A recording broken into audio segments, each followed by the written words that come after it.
appreciate your presence for the new day today, Father Lord. We bless your holy name, King of glory, for the gift of life, for the new good day. Fathers, we are going to start a new session today.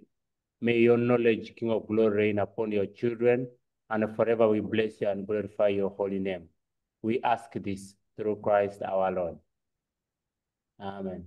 Amen. Thank you so much, Itula. And I'm going to request you to start preparing. I think, Itula, today you'll be our first presenter. Will it be fine with you? Are we set? Yes, it's okay. Yeah.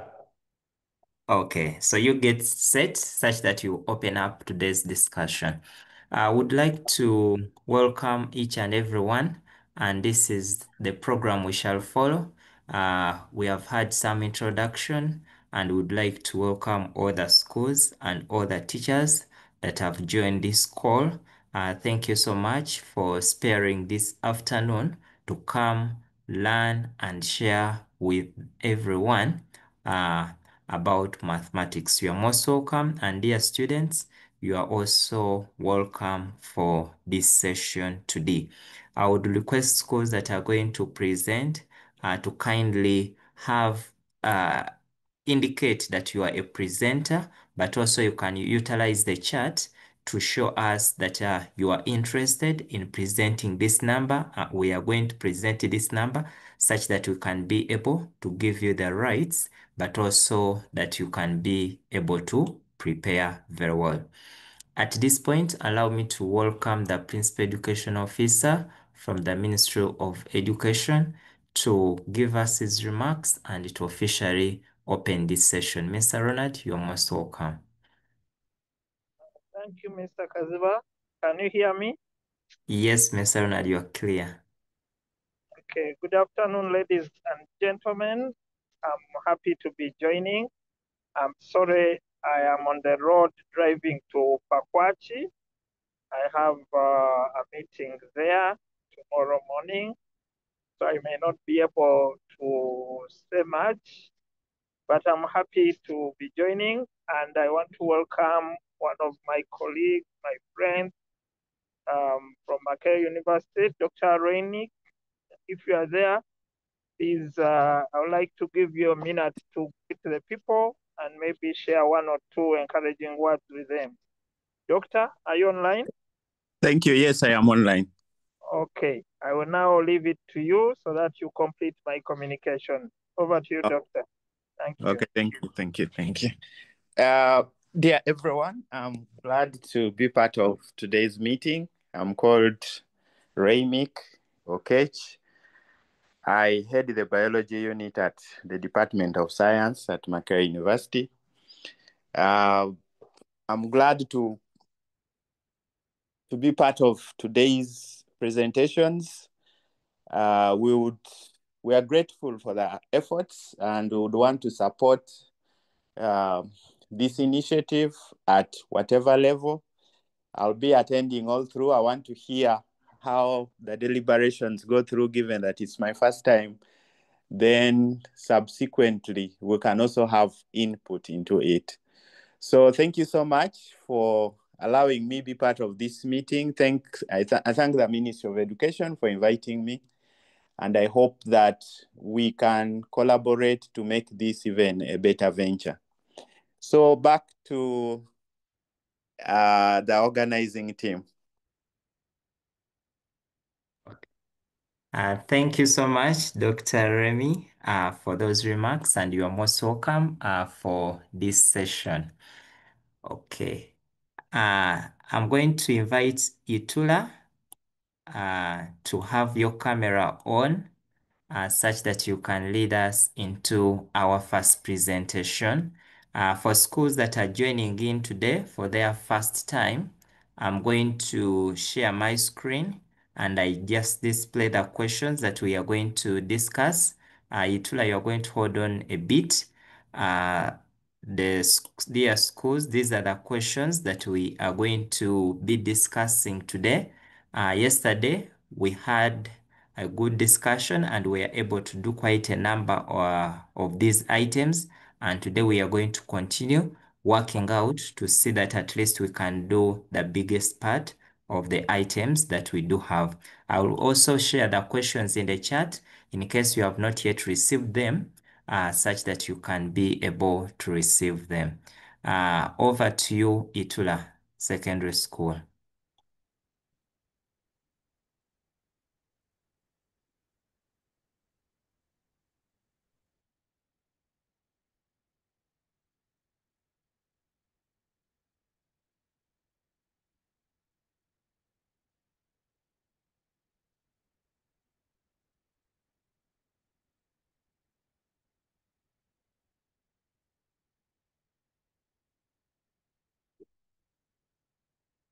Thank you.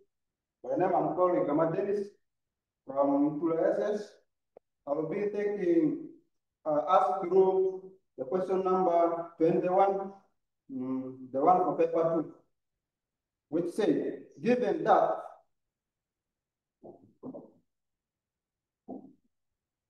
given that probability A union B equals to 9 out of 10. Also probability of A when B has already occurred is equals to attached.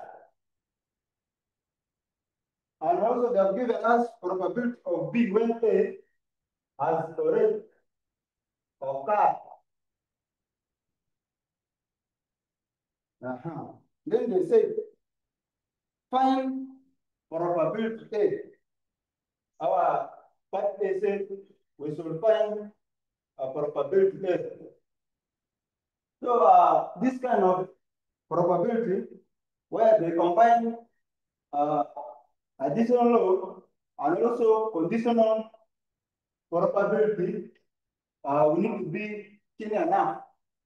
First of all, I want to start by expanding this probability A when B has already occurred, because they were asking for us to get probability A. So here, if we expand this one here, this conditional probability of A when B has already occurred will be equals to probability of A intersection B over, because now what we are going to put down here is the one which has already occurred, meaning we are going to put our probability B down there. Okay. Now, this one that's given for us, this probability, they've given us this one to be attached, meaning our probability of A in the section B out of probability of B. Now, using your mathematical eyes, when you cross multiply, meaning your probability B will be 3 of probability A in the section B. But our aim is not to get probability B. Our aim is to get probability A. Meaning that we move to this one here. So this one, the value is given to be 2 out of 5. We move here.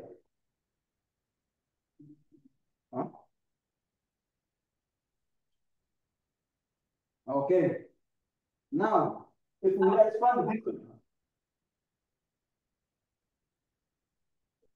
our probability B when A has already occurred will be equal to probability of A in the section B over, as I said before, what we are going to put it down here is the one which has already occurred. So we are going to put our probability A here. Now,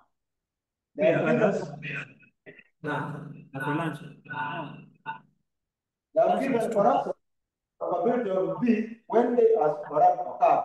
Meaning, we are going to substitute this one to B out of 5 is equals to our probability of A intersection B over probability of A. A. Yeah. There. We need to cross multiply. When we cross multiply, we shall get our probability of A equals to 5 of our probability of A intersection B. Then we want to make this probability A to be the subject of the formula. Meaning, we are going to divide both sides by 2. When we divide both sides by 2, meaning our probability of A will be equals to 5 out of 2 of probability of A intersection B. Now we got our probability A, we got our probability B, but what we are going to get is the exact value of probability.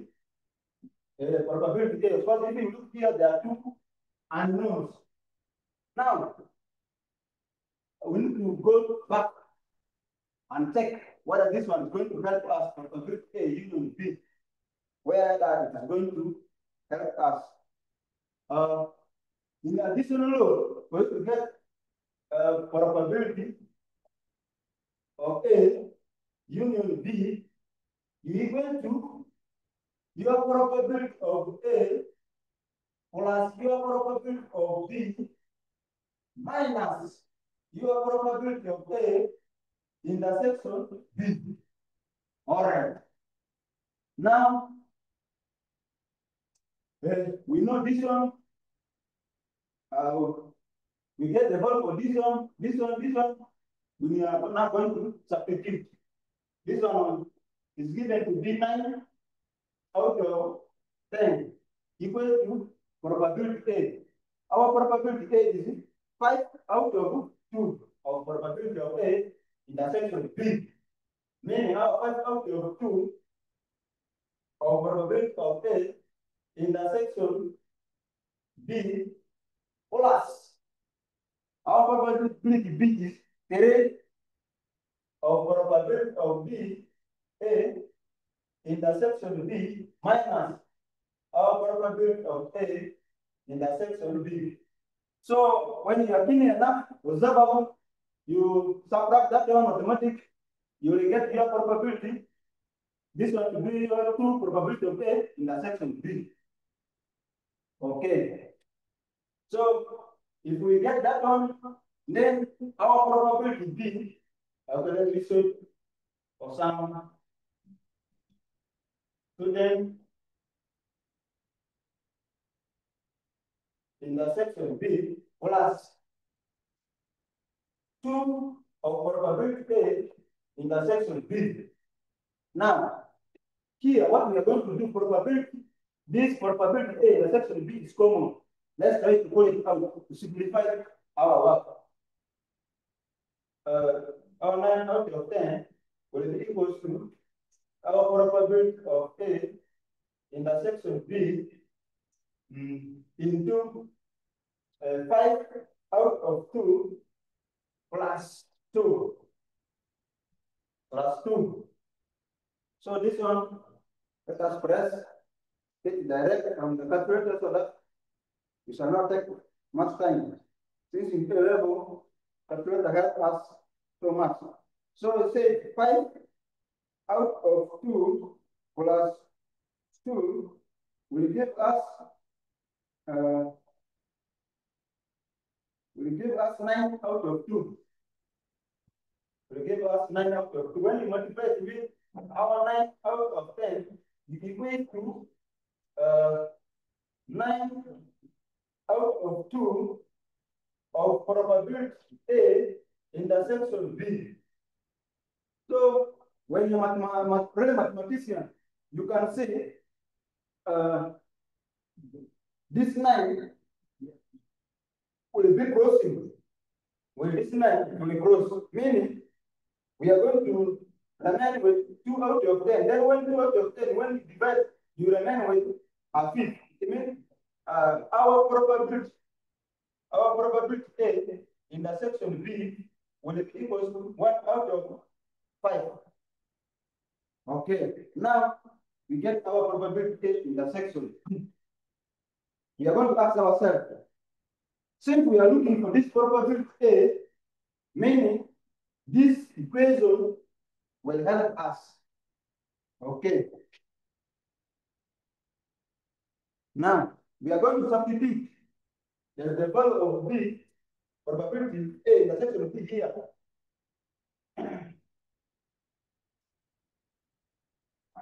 Our probability of A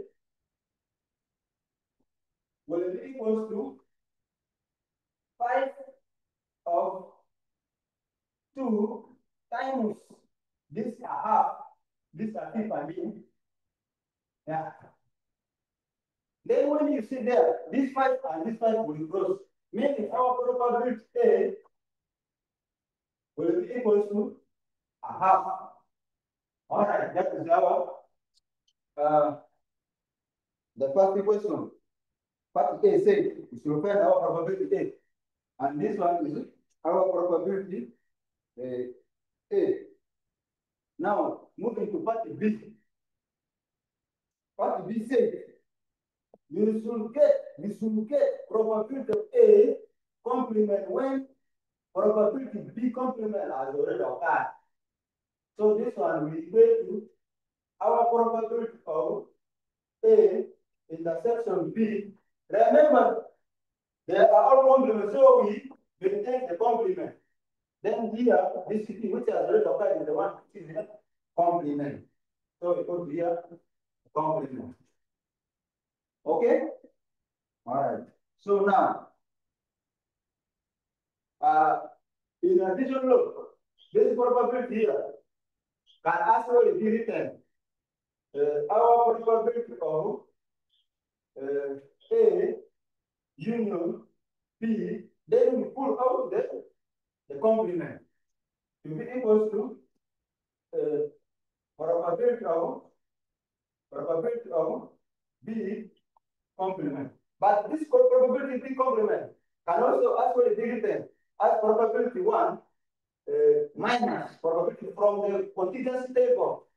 Let me show a bit for you. From the contingency table, this one is 1, this one is here A, this one is here A complement, this one is here B, this one is here B complement. Meaning this one will be A in the section B. Then this one will be A in the section B complement. Then this one will be A complement in the section B. Then here, this one will be A in the section B, both complement. So what I'm trying to say here, for you to get your probability B complement, you add this probability B complement plus this probability B give you 1. But I mean, for you to get this one, I mean, you will be having 1 minus probability B. That is why I'm trying to expand B thin enough. Also, this one I'm going to expand from the additional law, where your probability, for you to get this probability, like you said, our probability A union B plus our probability of A union B complement must be 1. Okay? So when in additional law, they say when you add probability A union B plus probability A union B, the whole of A is complement has to give you 1. That is additional law. As we go the other side, it's okay. Now that one is from the additional law, and we are going to apply it there.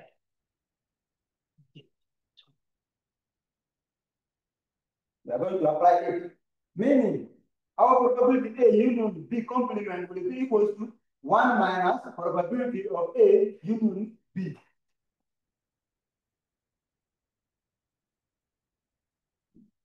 So our probability A complement, when B complement will be equals to 1 minus probability of A union B. Out of this one, we also going to write as probability of 1 minus the probability of B. But we know this one. This one is given here, but we don't know this probability B. Where is the equation, the one for probability B? I look after the other equation I got here, the one for probability B. Meaning, that one is this one here. It is this one. Our probability B is equal to probability of A or probability of A intersection B. That is the value we got of our probability B. But now we know this probability A intersection B complement, meaning somewhere we can substitute our probability B will be equal to 3 times this probability A intersection B. 1 out of 5, meaning our probability B will be 3 out of 5. Okay? I'm trying to show you there. Meaning, this one will be 1 minus. Remember, our probability A union B is 9 out of 10. Then we say 9 out of 10. The whole of this one is 1 minus our probability B is 3 out of 5. 3 out of 5. Now, I want to bring the other one up so that we can press the calculator, or actually like this. We can enter it in the calculator and say, here you will say like this. You open the bracket, you will say 1 minus 9 out of 10, then you close that bracket. Then it means the whole thing, this bracket, you divide by, you open another bracket, will be 1 minus 3 out of 5. Then you close that bracket, meaning what you are dividing here, what you got here will be all divided what you got there. So if we press it there, our answer will be 1 out of 4. It means our probability of A complement, when the complement has already occurred, will be 1 out of 4. All right. So allow me to take us the last part, which is C.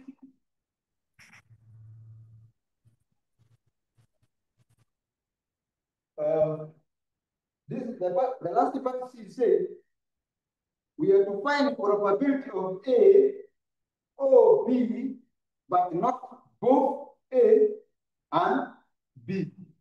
So this probability here, these are called conditional probability. This probability, I will start with the first one, which is O. The last statement which say O. This one, what C? Say find probability A or B, but not both A and B. So in conditional probability, that O meaning union, and that N meaning intersection. So allow me to show it using a Venn diagram.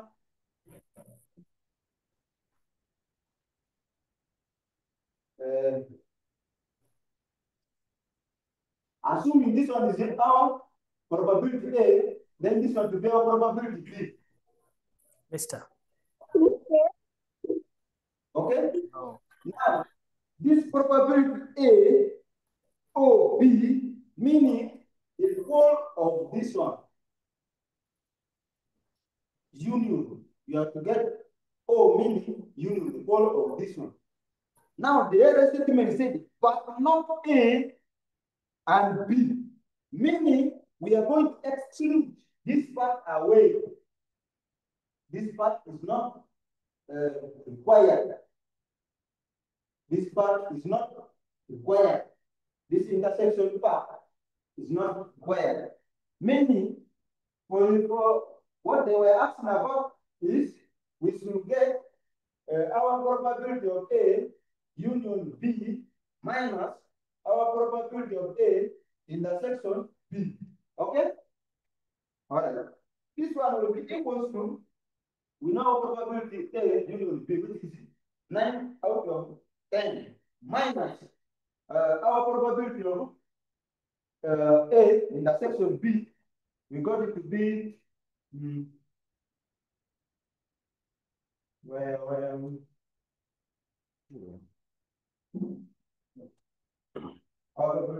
A intersection B.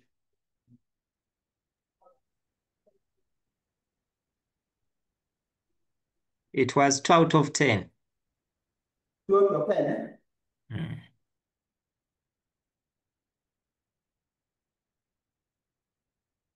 Okay. Now, this one, if you look at the denominators, the LCM is 10. Meaning, you will just say 9 minus 2. Our final answer will be 10 out of 9 out of 10. And this is what they were required. Okay. Can you do the subtraction well? It will be 7. Okay. 7, sorry. Yeah, 7. Yeah. So I think that one is the last part. If someone is having some question or bad you are highly welcome. Okay, thank you so much for the presentation. Do we have some schools that have questions? Anyone with a question? Kindly raise up your hand and submit. Okay, I think we are good to go. Thank you so much, Itula Secondary School, for that wonderful presentation. Kindly, you prepare for the another question as we bring other schools to present. Thank you so much. Okay, I'm going to share my screen and make some few remarks. When you look at the presentation, has been very good, but I want to make some supplements.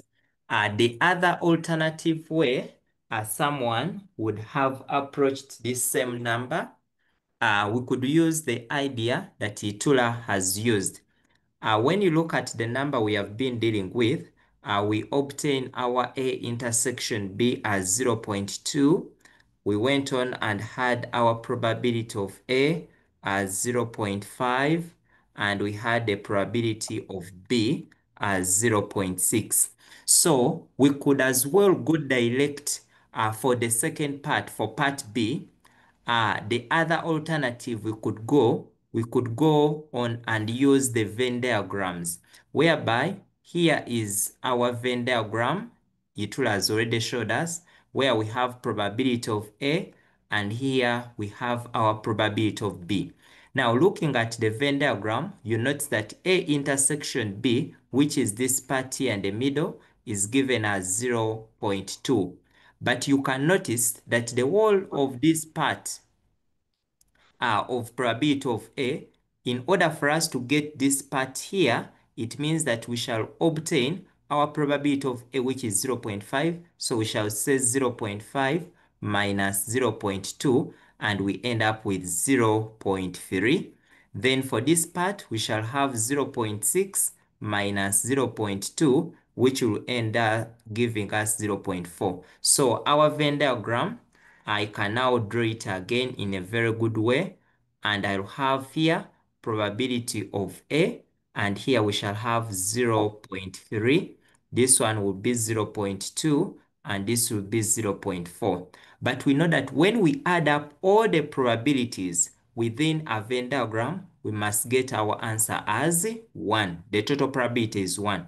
That means that in order for us to know what we have outside here, it means that I'll add 0.3, 0.2, and 0.4. So what we have outside here, it means to get it, we shall have, or we can call this part here to be x. So it means that when I had x plus 0.3 plus 0.2, this 0.3, this is 0.2, and then I add on the 0.4, my answer should give me a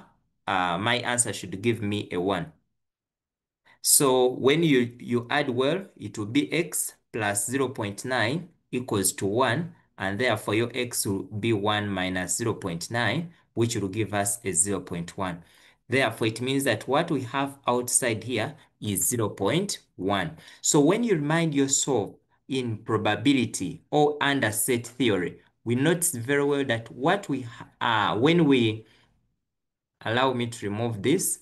When you look at our sets, you know very well that when I have two Venn diagrams, what if this is my probability of A and this is my probability of B? What I have outside here is the same as probability of A union B, everything complement, or you can call it probability of A complement intersection B complement. So that one is very okay. Now for part B, someone could use this approach, and then you could just state that your probability, you could use this approach for you to get the probability that A given B complement will equal to probability of A complement intersection B complement out of probability of B complement. So you could notice I think it was something like that. So you could notice that you could obtain probability of A complement intersection B complement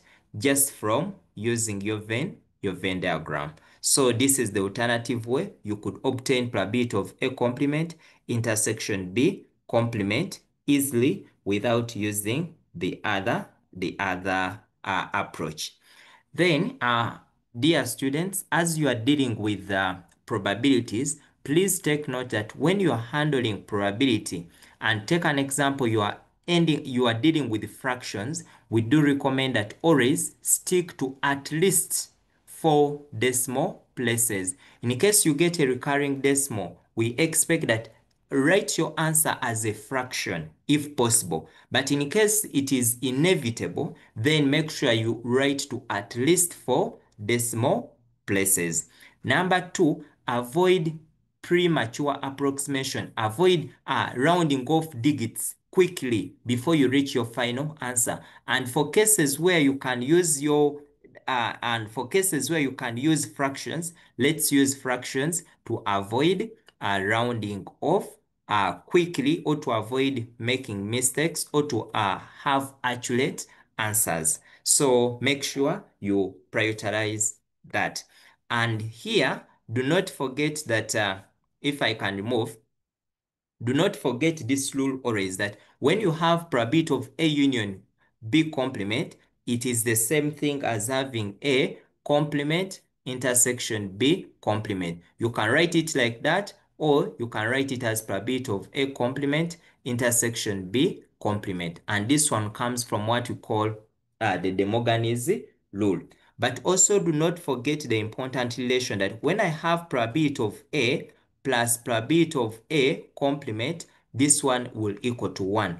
But the same rule will apply, or you can apply the same knowledge, that when I have A union B plus probability of A union B, everything complement, this one would also equal to 1. The same thing, even if you had A intersection B plus probability of A intersection B, everything complement, it will also give you a 1. So those are generic rules. But also when you are dealing with probability, please and please take note that you can never have an answer above 1. Always your probabilities should be between 0 and 1. So you cannot have any answer that goes beyond 1, and you cannot have any answer below 1. So the more below 0. So the moment you get your answer and you note that your answer is, let me say, 1 point something, and you are dealing with probabilities, then just know that there is an error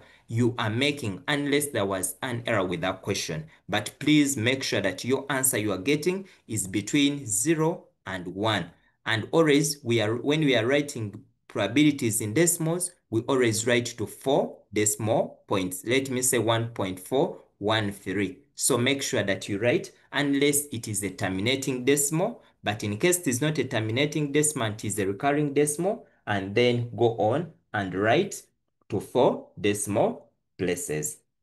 Then words that you can need to look out for, words of independency. Remember here, they can use the word independent, that the two events are independent. So you need to you need to always remember that when we talk about independency, independence means that you are going to multiply the two events. That when I have probability of A intersection B, and they told me that the two events are independent, it means that you have probability of A times the probability of what? Probability of B. Then other words that they can also use in this same topic of probability is what you call mutually exclusive. So when you find that they're using the word that the two events are mutually exclusive, then do not forget that for such events, they have some special thing that they have to follow. So for any two events that are going to be mutually exclusive, it means that for those events, you will not have an intersection. So remember those two things as you are heading into probabilities. So those are what are very common when it comes. And when you are representing here, remember for mutually exclusive, we have said their intersection will always be equal to 0. So when you are putting them on a Venn diagram, so we expect your Venn diagrams to be like that, where this is probability of A and this is probability of B, because they don't have anything in common. Okay. Unless someone has a question, I'm just looking through and see whether there is any question. Okay, thank you. So we are going to move on to our next part. Thank you, Tula, for that presentation. I want to check whether Palabek is ready. Okay, but also Koboko is ready. So Koboko, you are going to come on next. Fab SS, you are going to come on next if you are said. So let's have Palabek discuss Yes. for us. Yes, Palabek. thank you very much. Palabekeses is ready. Okay, Palabek, share your screen or have your video on such that you can take us through your presentation.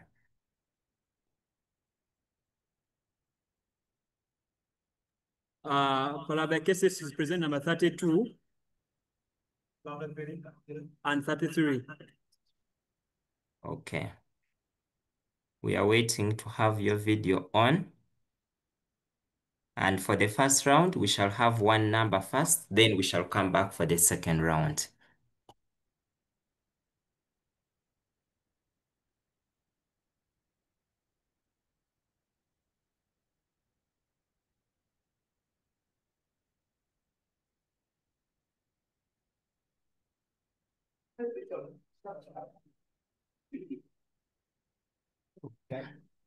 Then other schools, you can also indicate in the chat such that we can be able to give you the rights. So Palabek, which device are you using?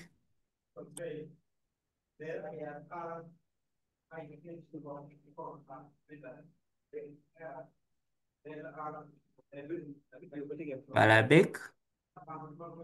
For schools that have just joined in, I'm sharing the questions in the chat. Look through the chat such that you can be able to pick the questions. So as we wait for Palabek, Farm, Koboko, kindly also get ready. Farm Koboko, you can also unmute and you just, okay. Okay. Okay, Palabek, we are seeing your video now. It is on, but we are not yet. Okay, hold on.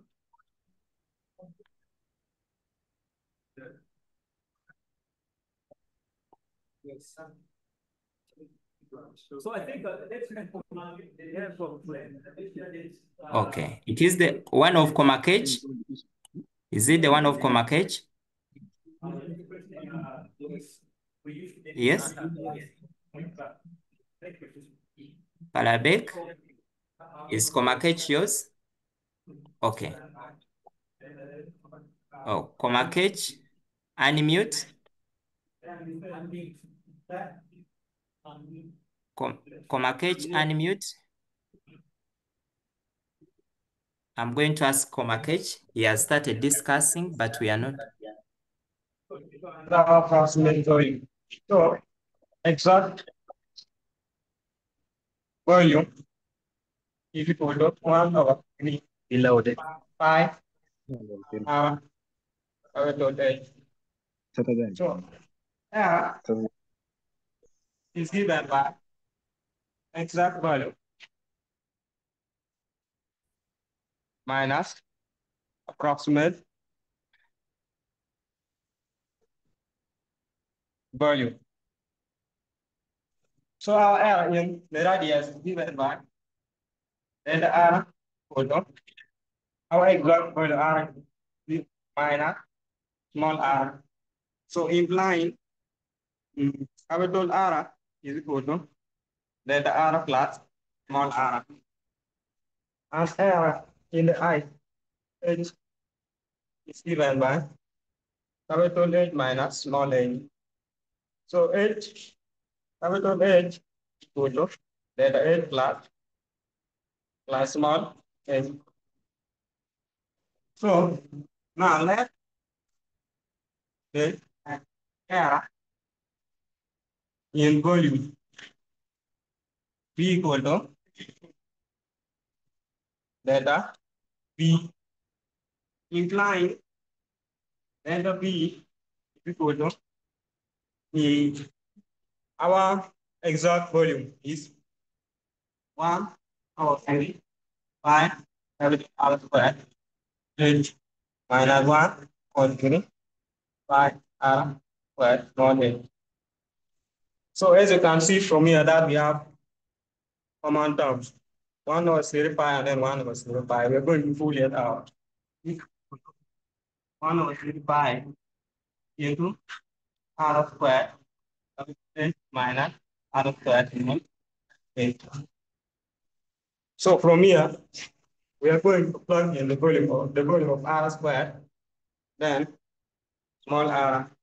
So this one will be 1 over 3 pi into our capital R is this one when we square it, we find r squared. This that r squared plus 2r to that r plus r squared. Then we multiply it by 1.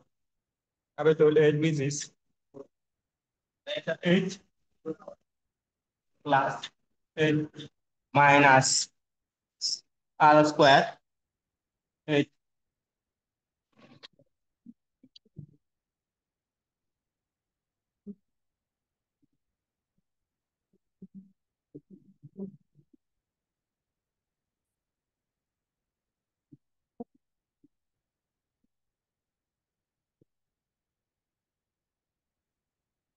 So when we multiply this one by this, we have delta B with 1 or 3 pi into this one by this, we have delta H, delta R squared. Then this by this, we have plus 2R. A minute. Delta H, I'm going to request the delta camera R person. I'm going to request the camera person to extend a bit behind, such that you can capture the board. That position is better. That position is better. Last. Letter A, square. Plus, this one side is down is letter R square. This side is up plus 2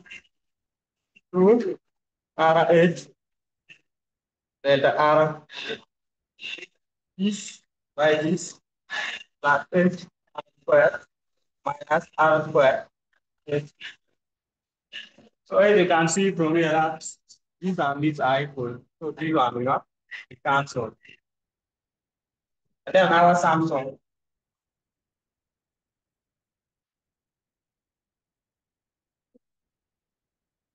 Since letter R is small, compare 1 to 0, and letter 8 is small, compare to 0, implying letter R squared, letter R, letter 8, and letter 8 squared will be equal to 0. So this means that this one will die is 0. This one will die is 0. And then this one will be now letter B is 1, 5 into this one is 0. This one will be R letter 8 R squared plus this one 2 R 8 letter R. So this one is our up in pair.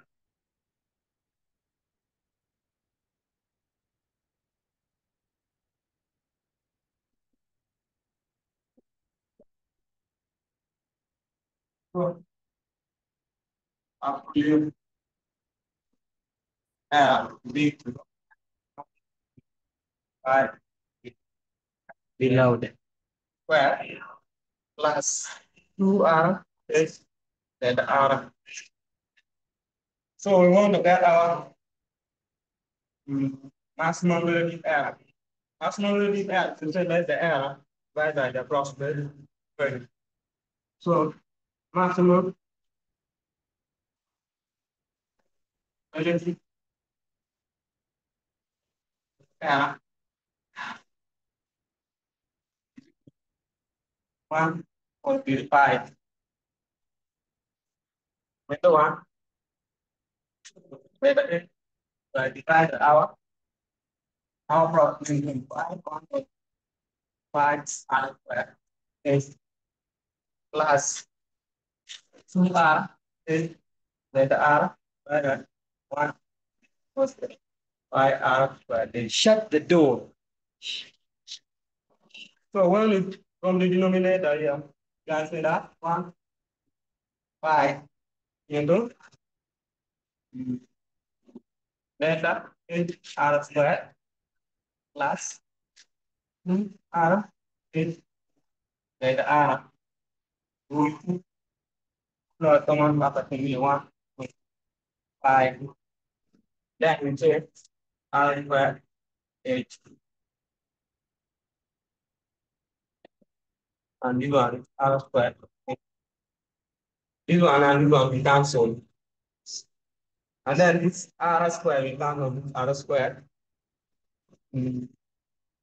This one we cancel this way. And then this square will be cancelled by what? By this R. So maximum benefit R will be equal to then out of it plus 2 then R of R.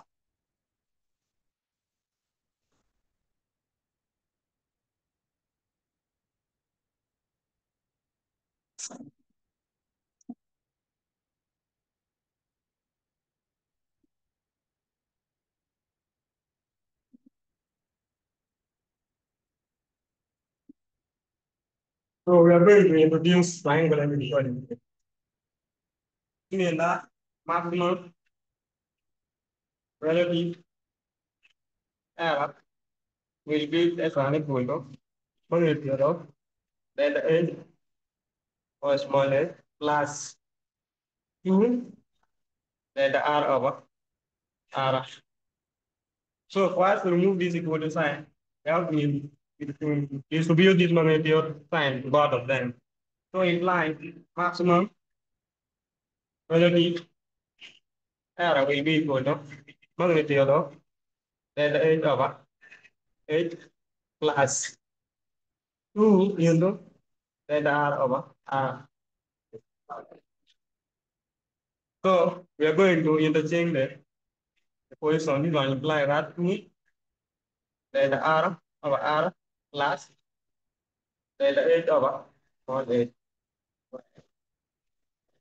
Maximum relative error. H squared.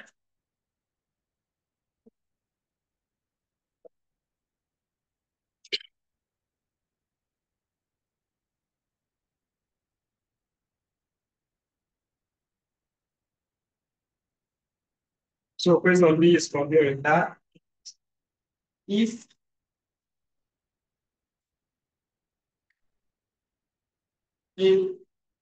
R is equal to 0.55, H is equal to 12.4,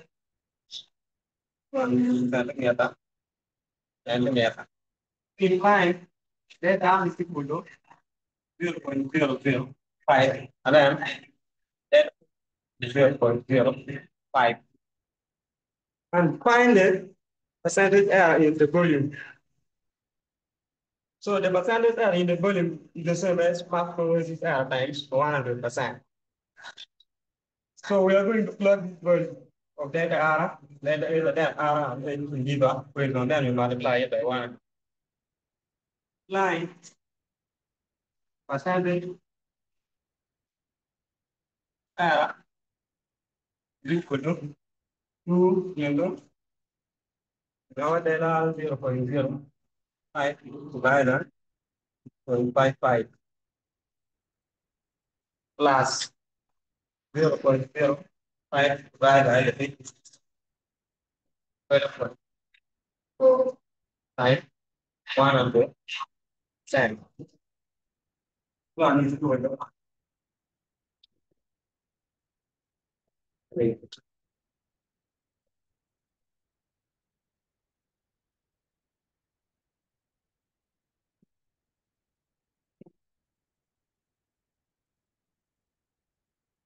So we are going to enter this value in the calculator, 0.005 divided 3.55. Hold on. Then we multiply it by 2.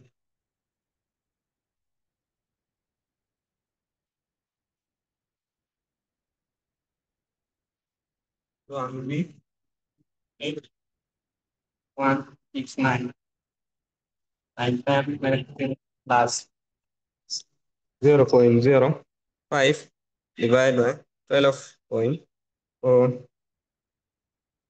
This one is 4.0. 2, 2, 2, 0,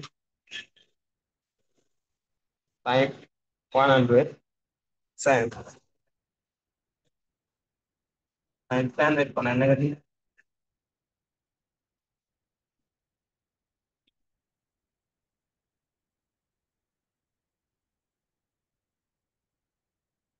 Then we multiply it by 100%. So when we add this value, that's 2.8169 exponent negative 0 plus 4.00 2 0 exponent negative 0 is equal to, then we multiply it by 100%. Applying that, the percentage error is equal to 12.6, 849. And question is done now.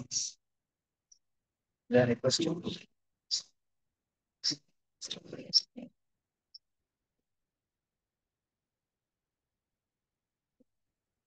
So my colleagues, please question that I prepared to run it you. I have come there. Okay. Thank you so much. If there are any questions, someone who wants to ask me, so Okay. that Do we have I can some answer one questions, question. dear members? Anyone with a question? Okay. I think So if there is no question, thank you for listening. okay. Thank you so much for that presentation. Okay, okay. Now I'm going to share my screen and we shall have you back again after this presentation.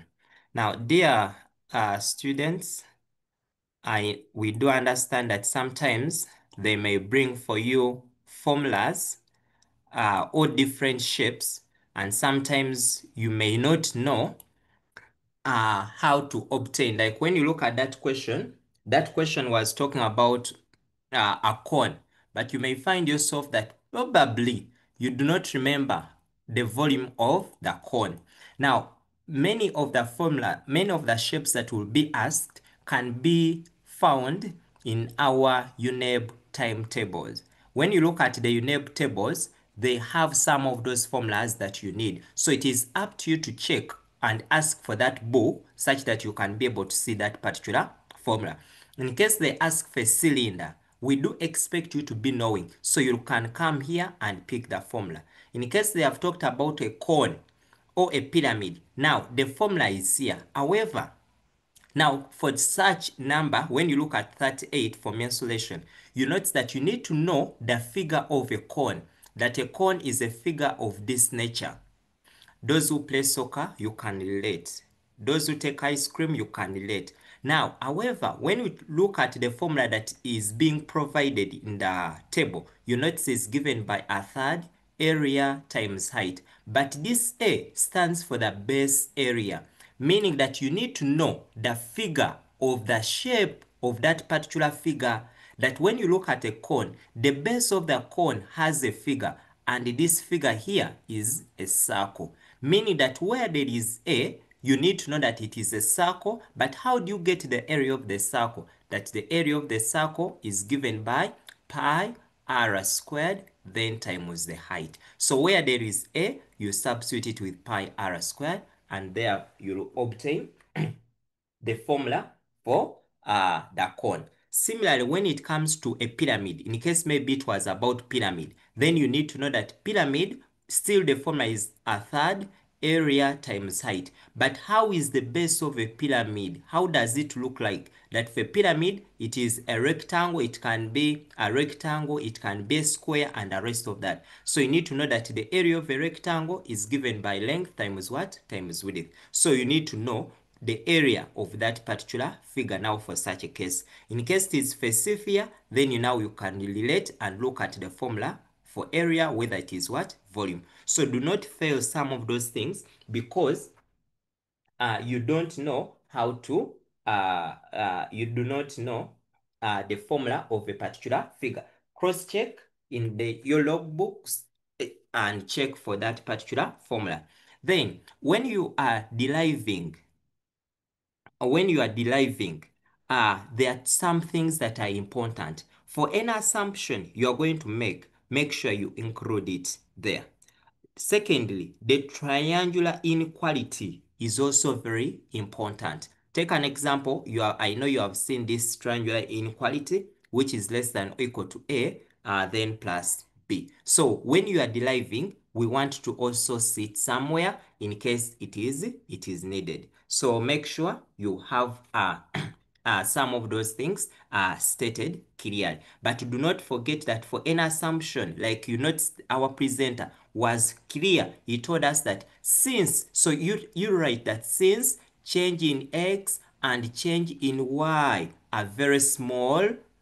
So we want to see those assumptions being stated. You state the assumption that you are making. Since they are very small, then we expect that your errors, change in R, change in H is approximately equal to 0. So, and here we use approximately. So we don't use equals, but stick to approximately equal to 0. That change in R may be squared is approximately equal to 0.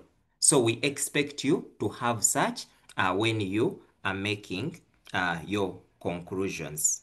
Yes, but also for such a case whereby they have not they have told you that hence state the percentage error, we expect you to show us. I know, let's take an example. They gave you the radius. I don't recall what the radius was in the question, but for that radius, you can even show how you are obtaining the error. Like you see, in case maybe it is radius was given as 2.5, then maybe 2.50, then we expect you to tell us what the error is. So you say that the error in the radius, some of you even you can be able to write it that it is 10 power negative 2, which would be 0.005. So you can make your working not just to state it from out of the blue, but also you can show how it is coming about.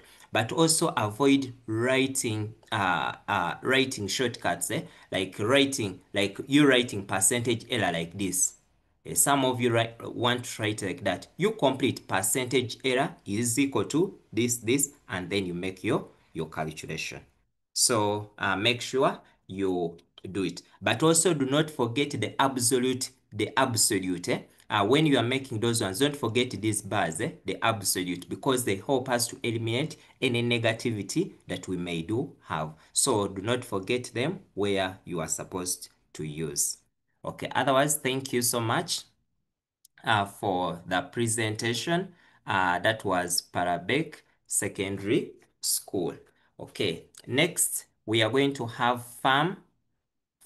Let me hope you are set. Farm from Koboko, kindly unmute.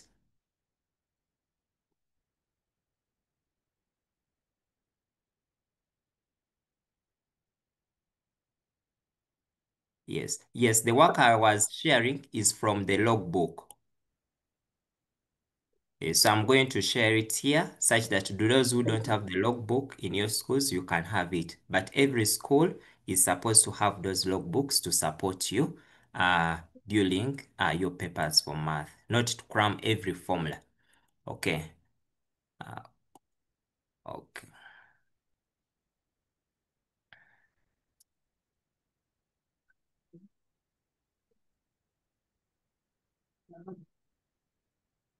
Okay, we're going to do question 23.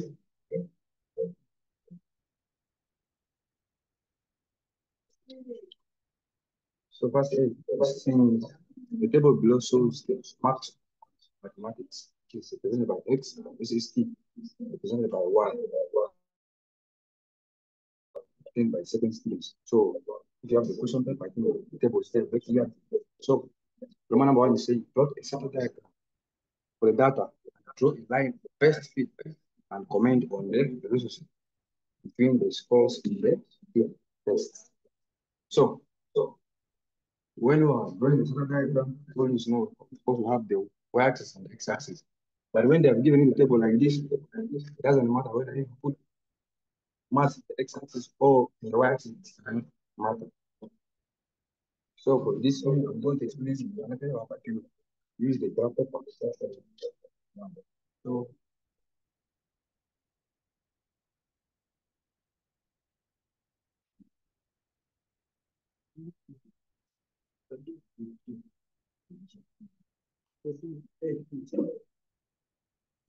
so you can get your own scale and the convenient of here I'm going to use this. Once you need the design for then you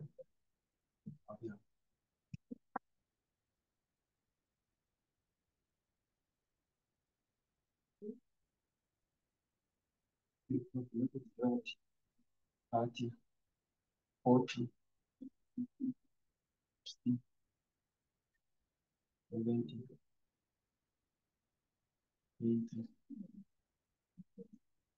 Can you speak up loud? That's right.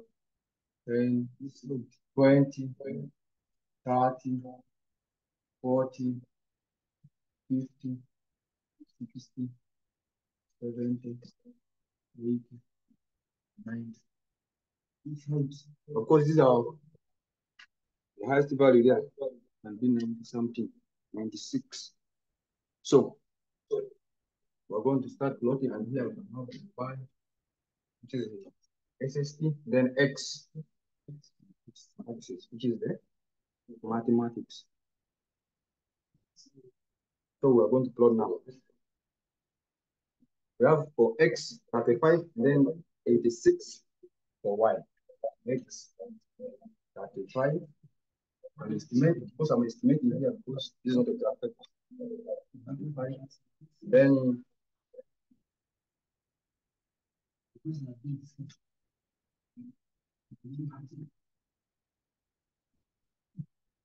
five, then 26. Will be somewhere here. Yeah. Then we have x is 65 and y is 70. 65, 70.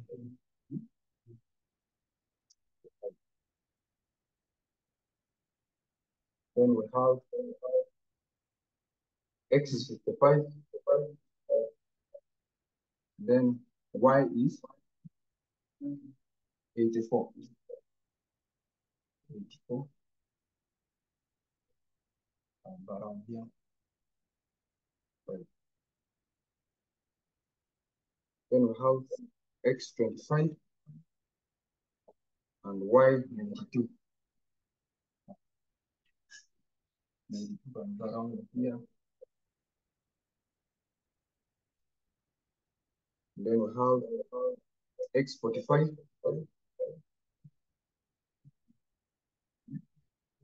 Then y 79. 79. 55.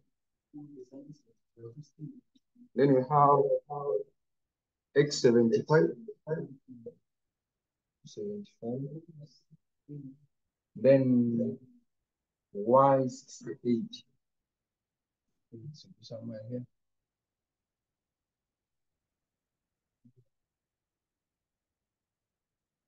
Then we have x 20.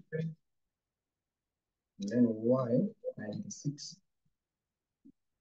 96 and around here. Then we have x 90, which is here. Then y 8.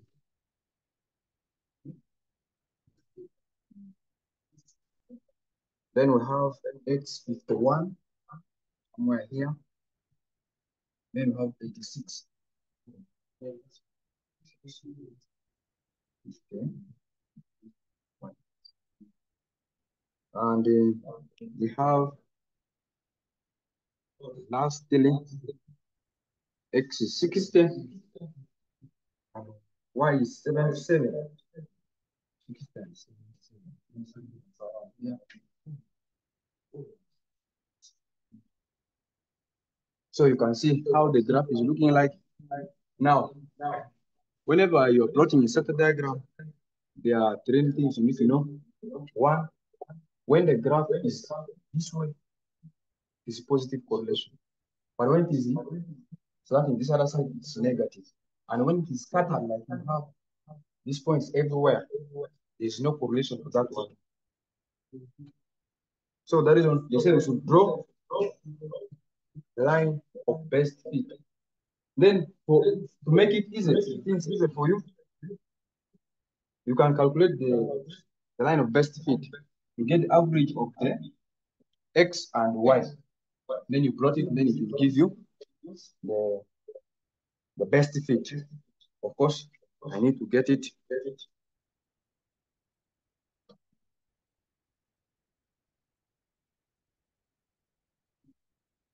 We have for x.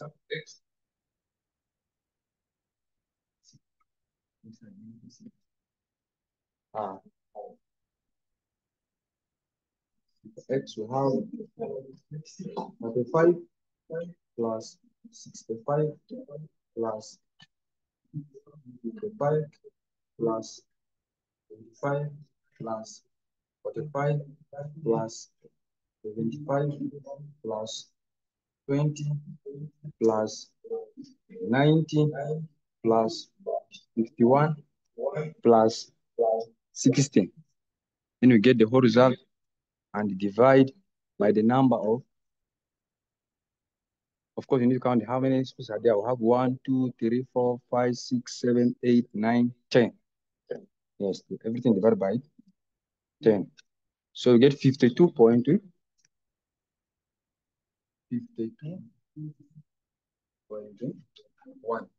Then you do the same to y, which is SST.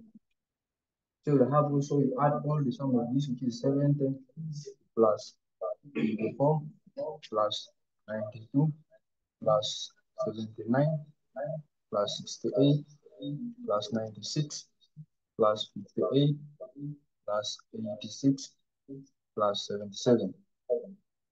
Then you divide all by 10. So it will give you 71. 71. So have this is x and this is y. So you can plot this point. So x will have 52.1, which is here. Then that one 71. And this from here. And here. Something is around here.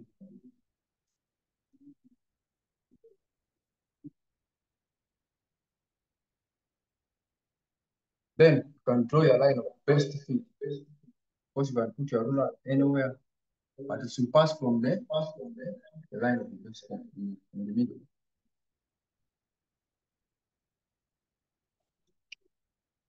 Yeah. So this is our line of best fit.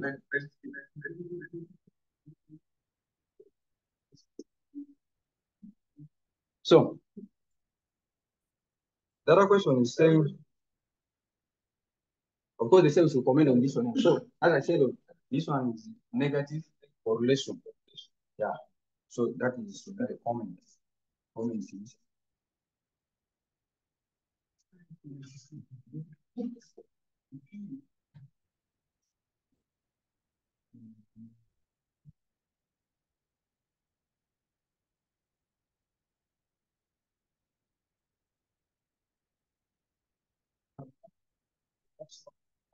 Then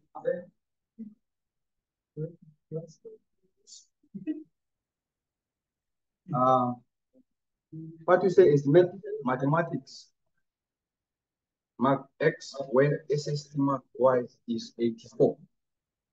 Y is 84. So you can use your ruler, put your ruler here. Yeah. So you can draw a line here, following it up. Then where it meets with this one, to bring it down.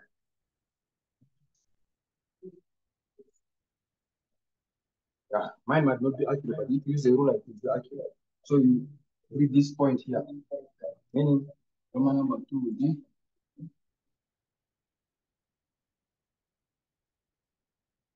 you can assume this is 33. Yeah. So I think we're done with part A. So we're now coming to part B. Part B says calculate the rank correlation coefficient and comment at 5% level of significance. This is part B. So we're going to rank. If you have x, we're going to have x, then y. Then you have rank x, then rank y. Then you get a difference, which is rank x minus rank y.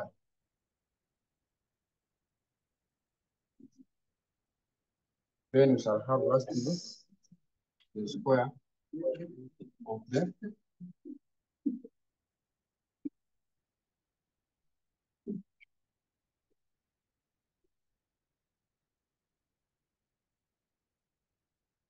so for x we have 35, we have 65, 12, 55, 12, 25, 12, 45, 12, 75, 12, 20, 12, 90, 12, 51, 12, 60.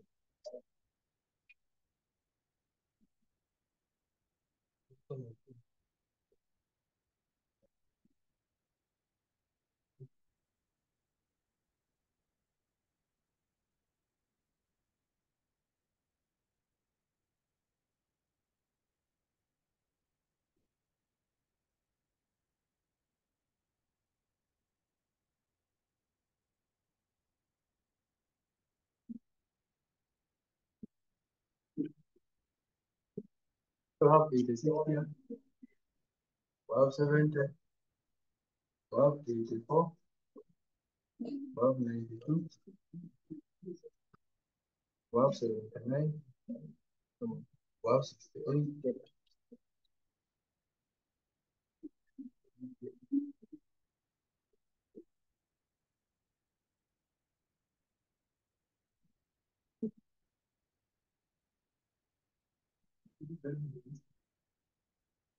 As well,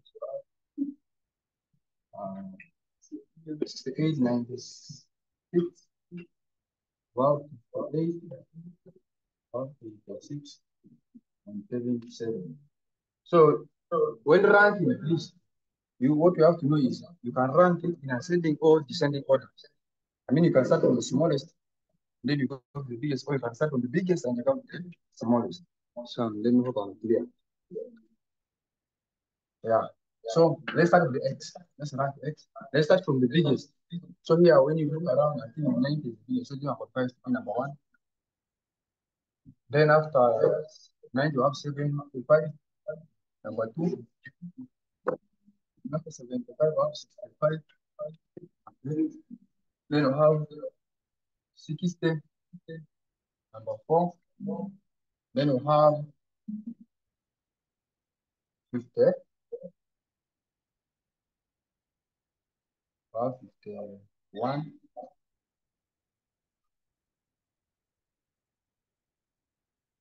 55. This becomes number 5. Number 6. Number 60. 50. I mean, we jump to 45. That's number 7. Then 35. Number 8.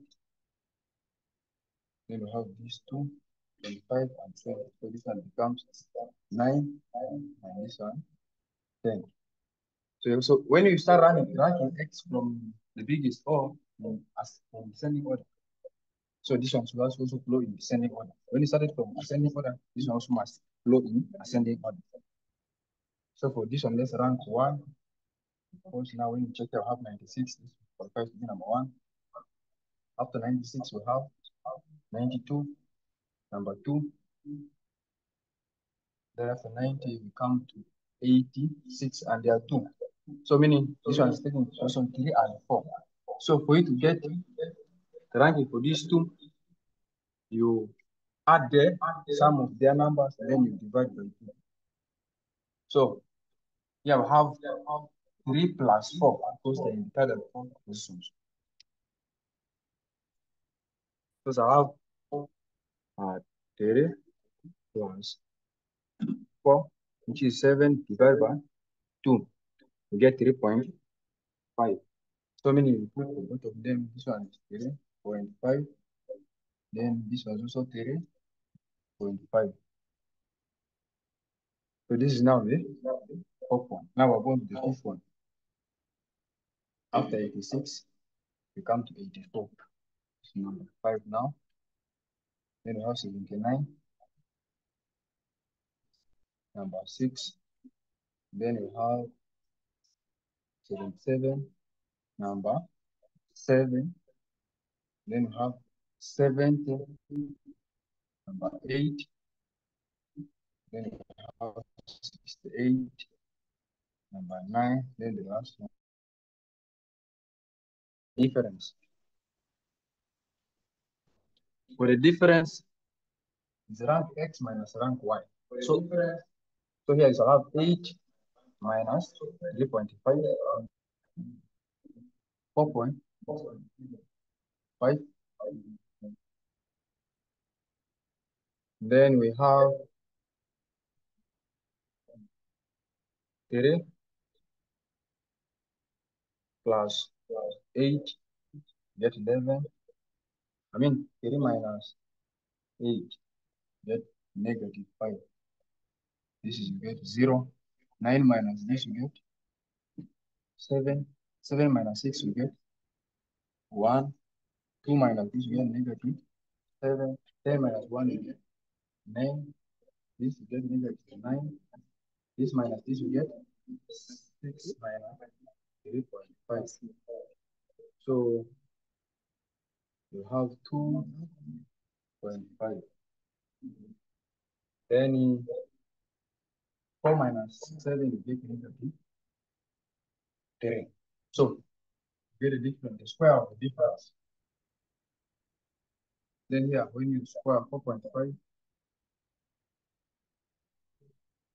you get 20.5. When you square negative 5, you get 5 times 0, 49 times 1, you get 49. This is 81, 81, then 2.5. When you square it, you get 6.25. When you square it, you get 9.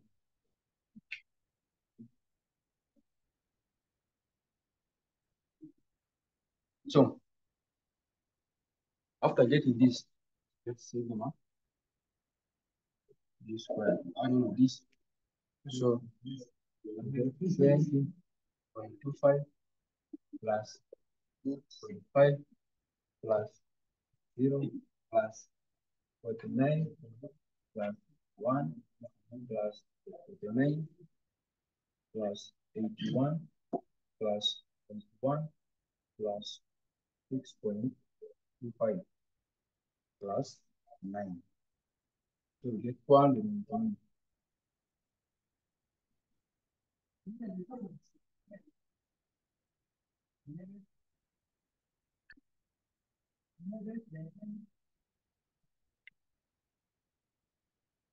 So let us calculate the rank population coefficient to comment at the 5% level of sediment.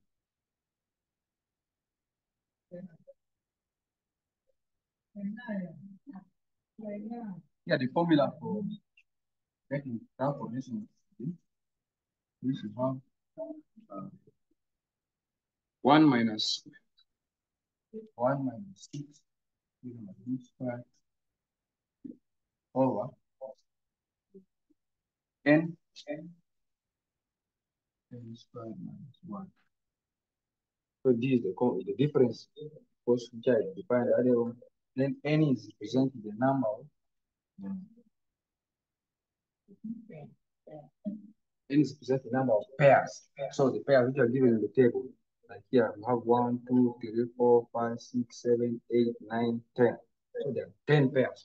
So for this I shall have 1 minus 6 times 2, 9 over. We have 10 in bracket 10 squared minus 1. So when you calculate this all using the calculator,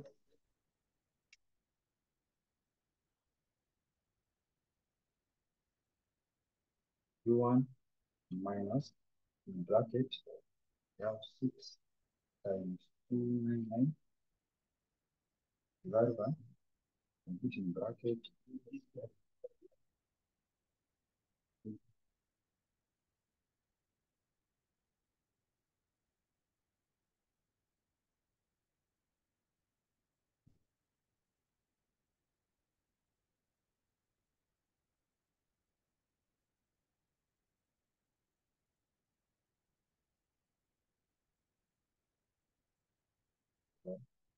bracket 10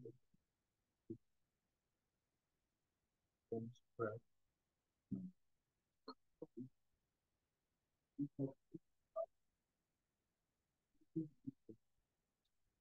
So, u1 minus, okay, let's go just one on 76 times 299, you get 1794 over 10 squared 100 minus 1,299 times 10 you get 990. So, when you divide this, you have 1794 divided by 990, get 1 minus 1, 2, 1, 2, 1, 2. So the whole answer is 1, 8, 1, 2, 1, 2. Negative 0.8, 1, 2, 1, 2.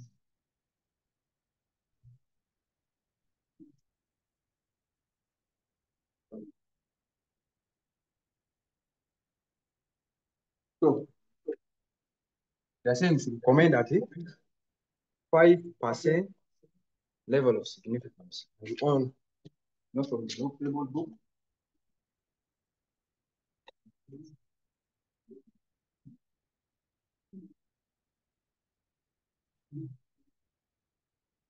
Okay.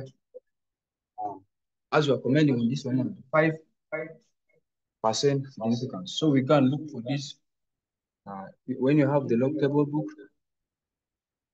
the number of pairs are 10, of course. Now you check for 10, now 10 you have to come up to 5%. So this one is 0.65. This is the table value. Table value.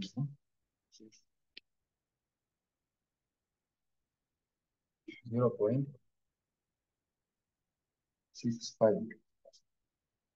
Now, remember our values. So for you to comment, it can either be significant or not significant. But what qualifies to be significant or not significant? 1.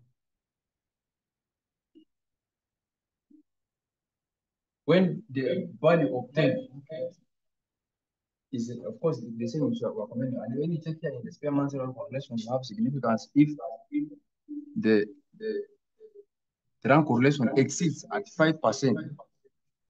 So it is significant. But if it is below, it's not significant. Now, when you check this one here, this one is, I think, is below 5%. So this one qualifies to be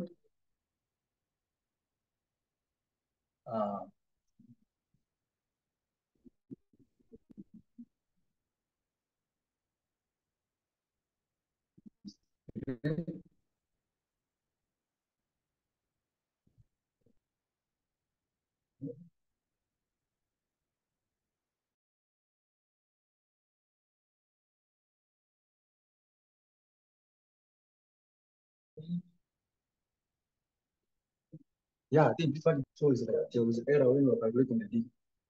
So let me first do it again. This plus this plus this. You see? I think that is it. 0.5. This is the right value. It's not this one here. So that's why we're getting a wrong value here. So I think this also makes us to correct all this. So many here also have this kind of this. 91.5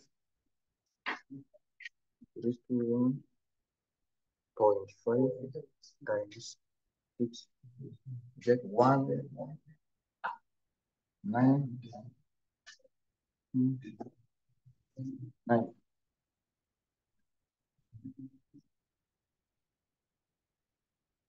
So when you divide this by this, you get 1929 divided by 990. Get 1.994 8 5 one round.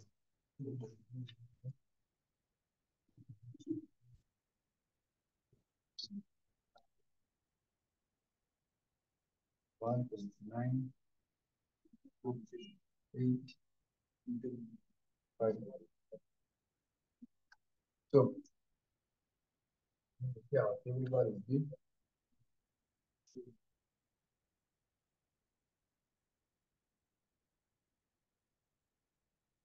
1 minus this. The final value will be negative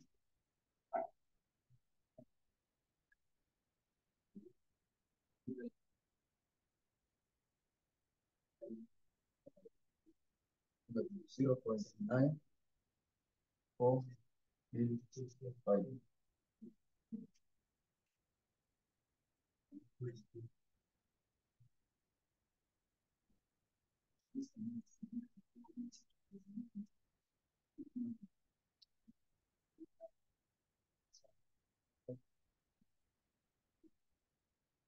So now, as I was telling you, I think that first, when you are getting a 5% significance, of course, we have the value for rank correlation is negative, and here we have magnitude here. So meaning here it can get it to be positive, meaning it is significant. So this is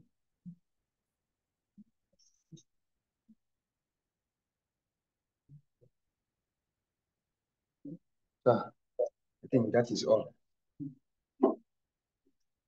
So from the graph, there's one thing I did not tell you. When you are plotting the line of best fit place, you count and you balance. And it's not doing it without balance. So when you have to balance 1, 2, 3, 4, 1, 2, 3, 4, 5. I think the line of best fit can from here. Then it will also affect the value for it will affect this value here. Meaning here. So meaning you now extend up to here. Right? So now bring here, which is 40. 44. So it's all about concept because I not use graph paper. So if you use a graph paper, you can come with the best graph get for them of somebody. So that's where I got. Thank you. Thank you so much. I know we may have a number of questions. Thank you, Koboko. Allow me to first make submission before you come in. I know those who may have questions, such that in case I talk about something, I do not bring back the issue. Now, when you look at, thank you, presenter. Dear students, when you are dealing with correlation, it has been noticed that many of you, there are some issues that have come up. One is your graph, the graph work. And many of you, bit here, bit on the other statistics, number of descriptive statistics, many of you are failing to use a consistent scale. So when it comes to graph work, please take note of the scale. The scale should be uniform. Avoid having scales that are not uniform. So you need to have a uniform scale.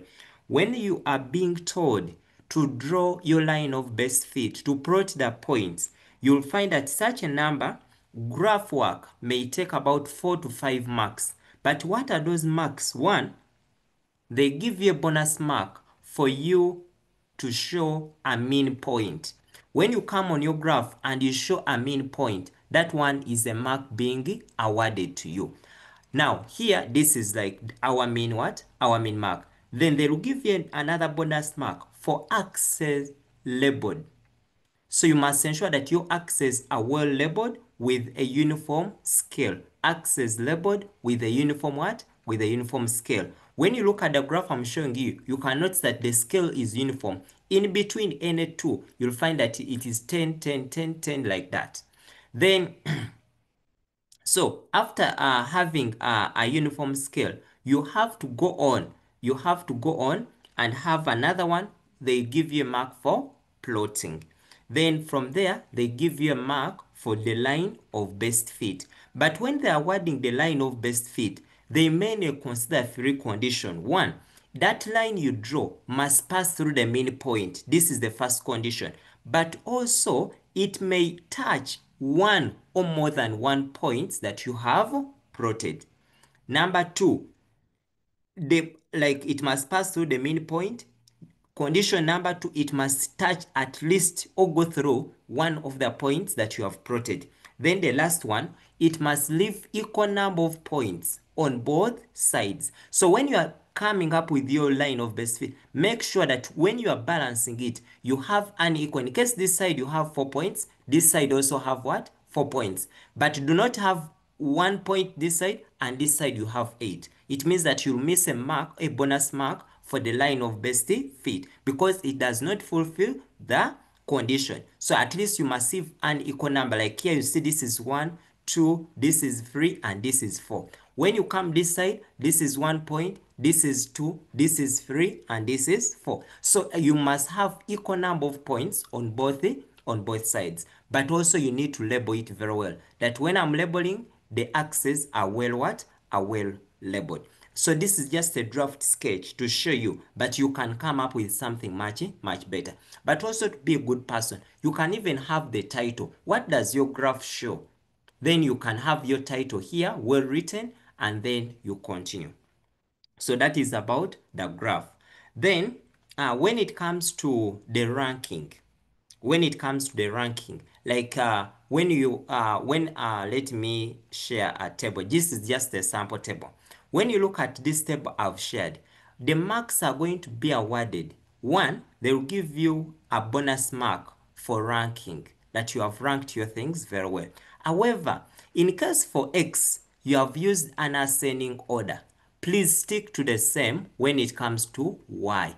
In case here you have used descending, also here use what? Descending. Avoid mixing ascending and descending. Stick to one. In case it is ascending, use ascending for both X and Y. In case it is descending, then use descending for both X and Y. But do not mix the two. Otherwise, you are going to end up getting something not right.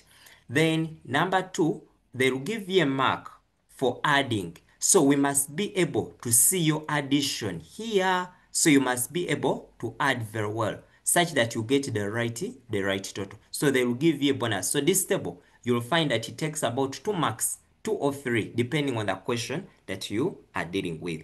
Then some of you have challenges with writing the Spearman's formula. Please do not cram some of these formulas. And sometimes because we are panicking, we want to finish, you may end up missing just a squared and everything becomes wrong. Please go back to the UNEB tables. Check out that the formula you are going to use is very good. And do not forget N stands for the number of pairs. How many pairs are you dealing with? That this is 1, 2, 3, 4, 5, 6, 7, 8, 9, 10. So you must have the 10 pairs. And then where there is N is where you put the 10. So make sure that you write the formula very well and then you go on and you do your substitution. But do not forget that always the Spearman's Lancory coefficient must always be between -1 to 1. So you cannot have so when you are making your calculations, check out, you find your answer above 1. No, there is a problem somewhere. So we expect that your range is going to be between -1 and then 1. Then when it comes to the mean, please show your mean, how you are getting the mean point. Like here for part A, you had to get the mean. In order for you to graph, so you show the mean clearly, that the mean is given by the mean point. That's what I'm saying. You will say x bar is given by summation of x out of the number of pairs. Then you say y bar is given by the summation of y out of the number of pairs. Then have your pair and then go on and plot it. When it comes to estimation, clearly show your estimation that this is 84. Come, let those lines be visible and come, and then you read off what? Your value. So let me hope that is very, very okay. So make sure that your values are well written on your graph. But the scale matters. Make sure that your scale is consistent and it is uniform throughout the process. Then when it comes to, okay, I think I've showed you the mean point. We have said the mean point, add all the summation of x, divide by n, then y bar, to get the y value, add all the y values, divide by n. So when you come here, in case this is your table that you are dealing with, and these are the x values you have, we expect that you are going to add all these values of x to say x bar will equal to a summation of x out of n, add all the x values, show 35 plus 65 plus then after divide by 10. That will be your mean bar. Do the same for the y bar, add all the y values, divide by n, and then get the total. So you add all this one, and then you go on and get the value. Now, when it comes to the commenting, many of you are failing to comment rightly. When you are commenting, we expect you to state for us the significance. Yes, not just to say it is significant. What makes it significant? Take an example. For the number we have been dealing with, you'll find out when you make your calculation that your answer will be around negative 0.6515. Negative 0.6515. But you are going to find out that some of you, whenever you see a negative, you just conclude it is not significant. Please do not forget that under the spearman, this one in the middle is the one that we consider, this one in the middle. Please make sure that you check out this, that under spearman, when we are going to comment, we consider the magnitude. Even if you have got negative, for you take it as a positive, because those magnitude absorb the negative, so it becomes 0.6515. Therefore, after getting this value here, come check how many pairs did you have, that I had n equals to 5 pairs. Sorry, n was 10. There were 10 pairs. Then I'll come and I know that 10 is here. Then I will draw a line. I'll come like this. So when you check, this is what we have. However, please pay attention that this is for 5% and this is for 1%. But they wanted you to comment at 5%. Look at the value, or at 5%, that the value is 0.65. And look at the value you have obtained, that it is negative 0.6515. So when you look at this value, the moment the value you have obtained is greater than the value in this Spearman's law, then it means in the Spearman's column, then it means that that value, it is significant. So you can conclude and say it is significant at 5%, since the magnitude of negative, or okay, since the magnitude of 0.6515 exceeds 0.65. That would be the best conclusion. You look, because now here it shows that you have read the tables, you have checked the tables, that in the table I have 0.65, yet the value I've got, its magnitude is 0.6515, which is above 0.65. So you say, since it is, that word must be seen, it is significant at 5%, since the magnitude of 0.65 is greater or exceeds 0.65. So the best word to use is exceeds, not greater. So since it exceeds 0.65. So sometimes you may be told to comment at 5%, other times you may be told to comment at 1%. So do not cram at all.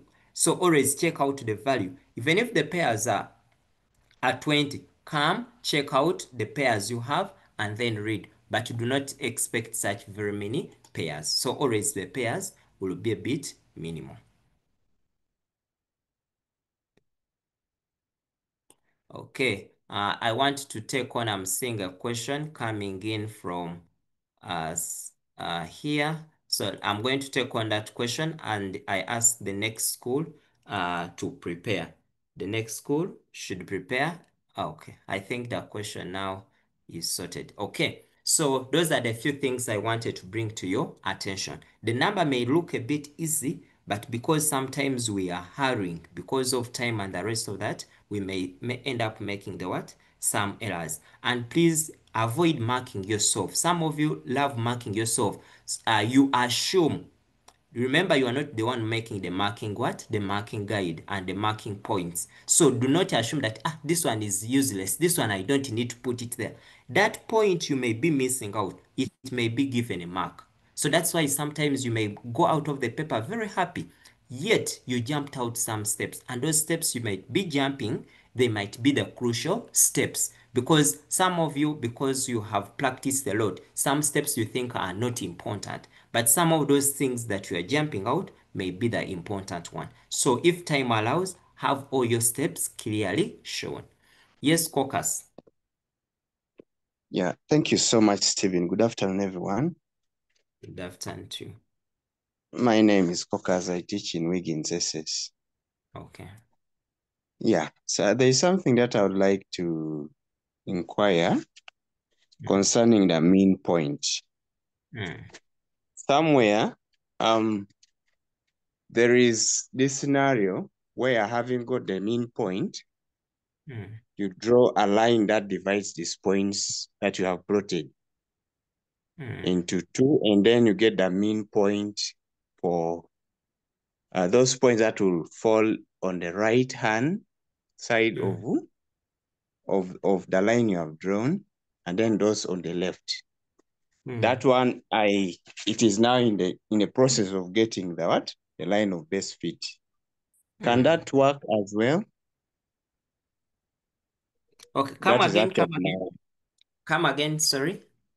Yeah, in some books, you find that when you're getting the line of best fit, you first get the mean point for all the coordinates, all the values that are in the table. And then you'll divide those. Okay, having plotted a mean point, you realize that there are those points that will fall on the right of the mean point, and then those that will fall on the left. And then finally, you now get the mean point of these values that are on the right, then get those on the mean point of the left as well. Then plot. After plotting, you realize that these two points you have plotted shall be in a straight line with a mean point. And then you draw that line as a line of best fit. Can I say that that approach can still work, or it has been, because your name keeps on changing things here every day, maybe depending on how they find it? Okay, now that approach increases on the level of accuracy for the child. Though it may take a lot of time for the child to do, but it is okay. You getting the 3 quartiles, it is very okay. Getting the lower, the middle, or the median, and then the upper quartile. Then you plot 3 points. But the major point that is always given a score is that mean point.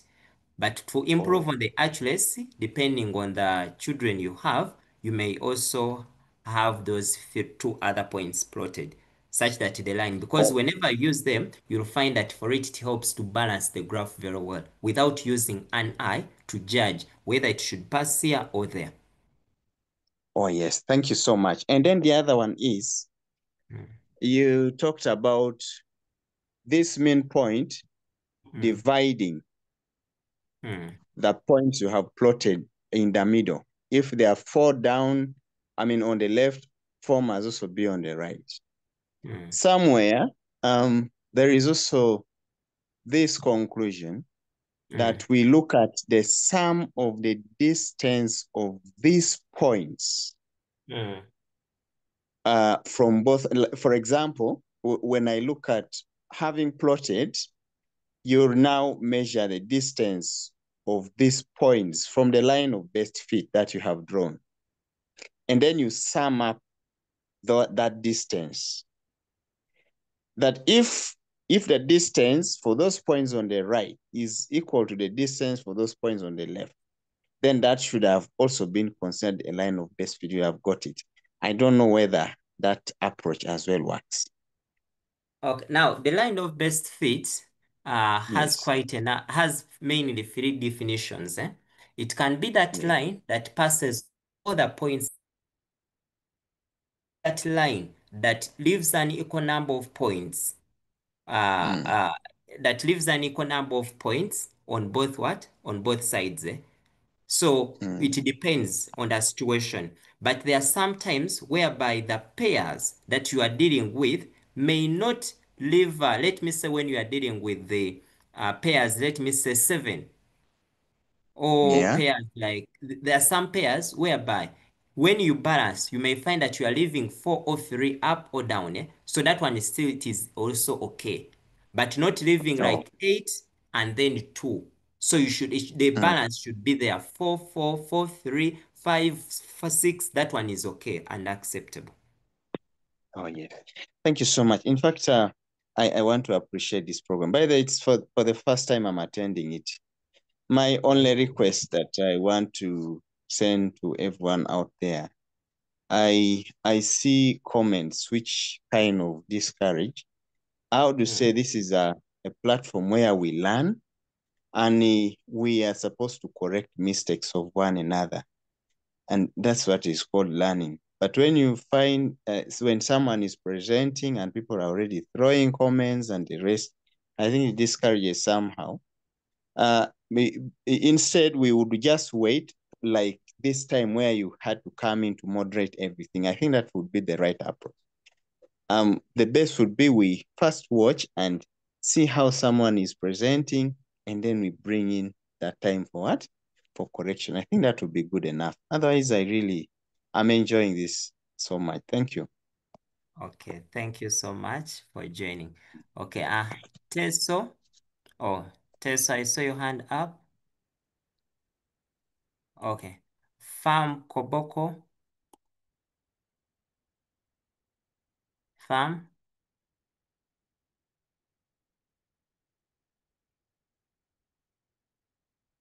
Are we failing to get farm?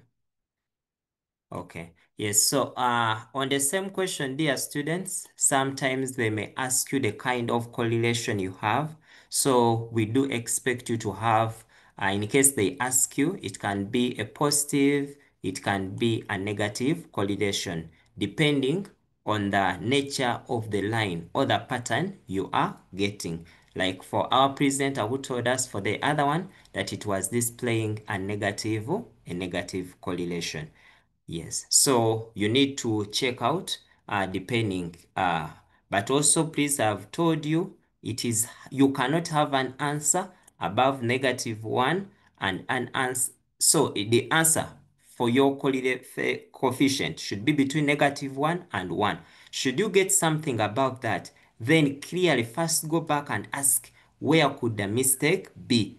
Yes, so check out for the mistake before you continue to another number, or before you finish, or before you hand in, because you may go out happily and yet you have not made it to the expectation. Sometimes they may also ask you the equation of the line of the best fit. So that one will be testing whether you remember how to get the equation of a line. So use your knowledge of y is equal to mx plus c to obtain that particular line. Okay. Okay. Nyalukikika high.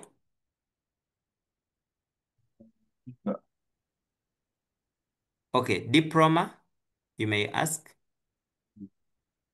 Okay, so good afternoon. Good afternoon to you. Okay, mine is just an inquiry. Because from that is from commenting there. Now it was also taught for us that when you reach that point of negative what as you also conclude, it is a very negative low coefficient, and the other one is moderately, and the other one is high. I don't know that can work. How? Okay, adding on those words, it can be okay. It can be okay whether it is low, high, and the rest of that. But the keyword there is negative, positive. Yeah, whether it is high or low, but the key is it negative or is it positive? Because putting either high or low, yet you are not sure, or you may put a word that doesn't correspond to the kind of correlation. So the best word to avoid committing ourselves, you can just say it is negative what? Correlation. Unless you are very sure that it is low, mean, and the rest of that. But that one, there is no any penalty, whether you have put high or low. But if at all you do remember very well, you can as well use those words depending on the kind of values, but we do not expect you to be able to cram all those values of high, low, and the rest of that. But just for clarity, there is no any penalty. But it can be very low correlation, moderate, high, and very high, depending on what? Depending on the values that you have. But there's Okay, not thank any you. but there's not any penalty. But in case you want to use the word high, it is also very okay. Take an example. If you find that maybe let me share my screen. Wait, let me share my screen again. In case you want to commit yourself, but that one should be very sure. But like I've told, there is no any penalty that they can give you. But if you remember, if you have between, let me say 0 to 0 point around 19, this is very low. Then when you have around 0 0.2 to 0 0.39, this is low. In case you have 0 0.4 to around 0 0.59, this is moderate. You have around 0 0.6 to 0 0.79, that is a bit high. You have 0 0.8 to 1, this is what? Very, very high. So in case you can, it is very okay, but there is not any penalty, whether you have put very high positive coefficient or very low negative correlation coefficient. But also I'm going to ask teacher Niyonzima Godfrey. I don't know that you can unmute teacher Niyonzima.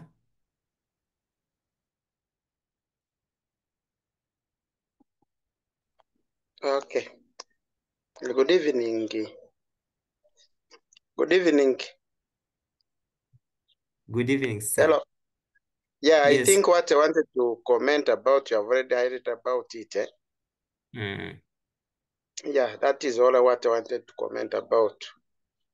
Okay, okay. Yeah. Yeah. So, yes, students. So when they ask for strength, that's when you can use those positive, high, very high, low, and the rest of that. Okay. Next. Okay. So we shall have farm SS after the next presentations. Now, next we are going to have another school present to us another number. I don't know whether Kakomeko, I think. I don't know whether they are on. Okay, ITEL, you can unmute. Nyarukika, as we have. Yes, sir. Yes, please. Good evening. Good evening. I would like to ask about the title for the scatter diagram. Is it necessary or it is unnecessary? That's all I had. Okay, now I'm going to answer it in terms of real life. Sometimes students forget to label their work. So in the event that you have forgotten to label the work and you have handed in, when there is a title, it can easily support someone scoring your work to know which number it was. Yes, but also titles on graphs help us to know what you are doing. So we can have it there, but it is not going to be scored. But however, for the lower levels, it is important. Those people that are doing the new curriculum, it is very important. But just for clarity, at this level, let's have it. There's no problem, even if it's not squared, as long as you know that it helps you to know that I'm working on this and this. And in the event that you have forgotten to label your work very well, it can be used to support you on which kind of number. Okay. I wanted to have our next school, but I'm not seeing them. The school, is it off? Kindly let me know in the chat. There's a okay. Palabeka, I think I've showed how to read the values in the table.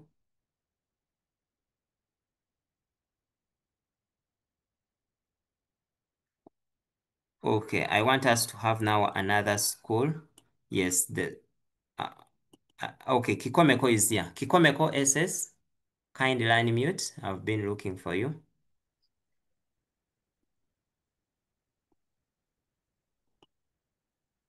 Good evening to everyone.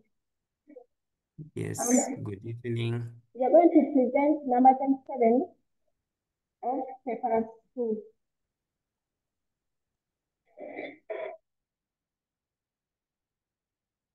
The question goes, find the range within the exact value of Z line, given that Z equaling to 1 over X plus 1 over Y plus XY and X equals 4.165 plus or minus 0.001. Then the Y is 6.72 plus or minus 0.01. Then we are going to find the range. Let's first simplify this expression for Z. Our LCD will be X, Y.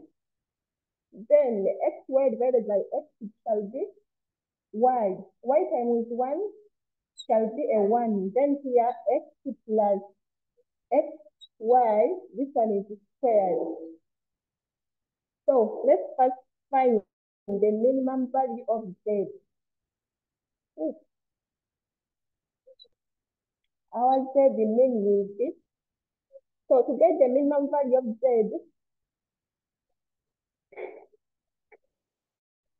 we shall have the Y mean plus the X mean, then plus the X mean, Y mean squared over the maximum of this.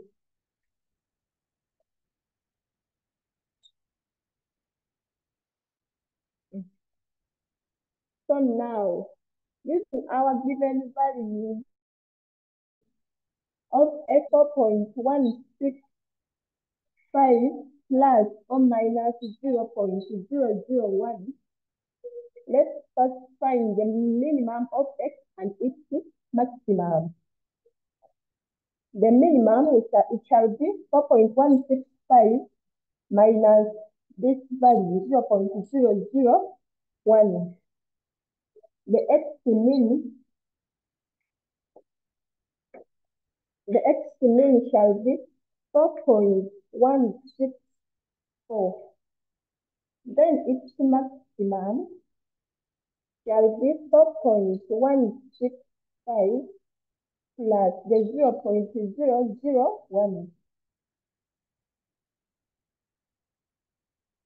X max shall be 4.166.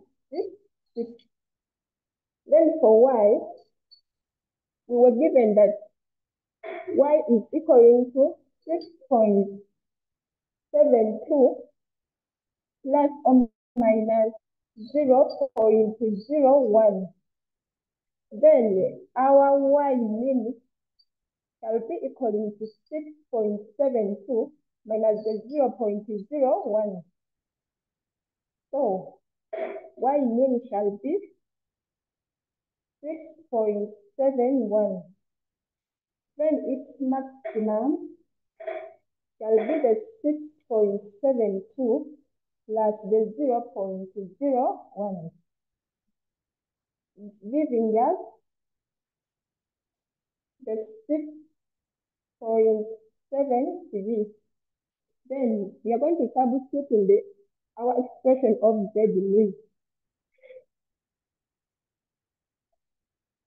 where we have the Y mean as the 6.71 plus the X mean as the 4.164 plus the X mean multiplied by the Y mean squared over the X max, which is 4.166 times the Y max, which is 6.73.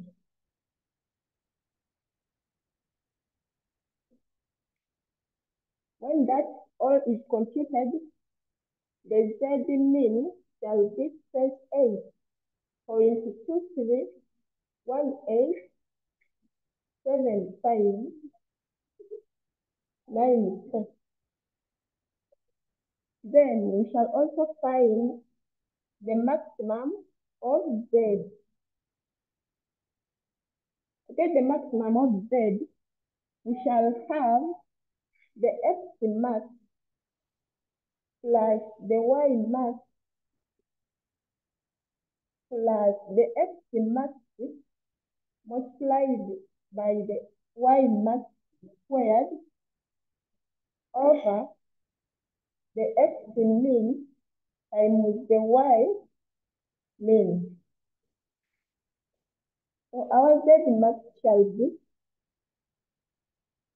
the X max was 4.166. The Y max was 6.73 plus the X max which is 4.166 times the Y max which is 6.73 squared over the X mean which is 4.164 times the Y mean which is 6.71. Our Z max, all of that shall give us a 28.524273 degrees. From our question, we were asked to find the range. So the range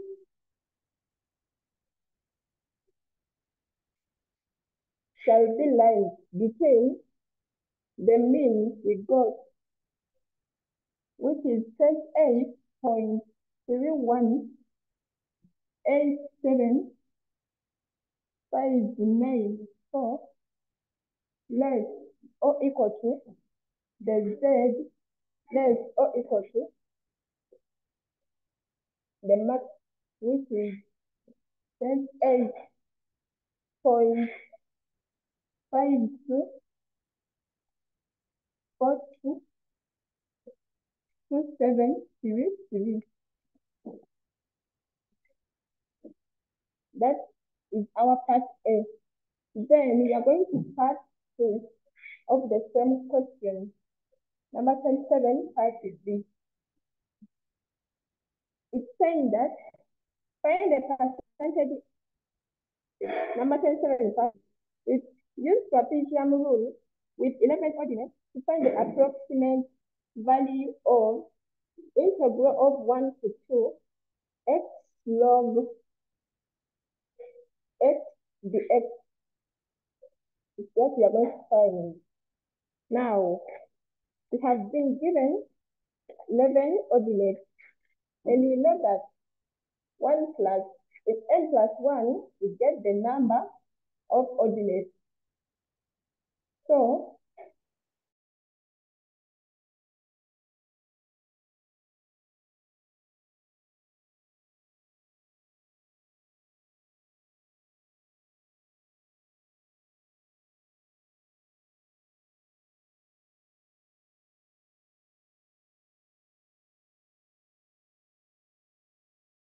upper limit is 2, the lower limit is 1, the L is 10.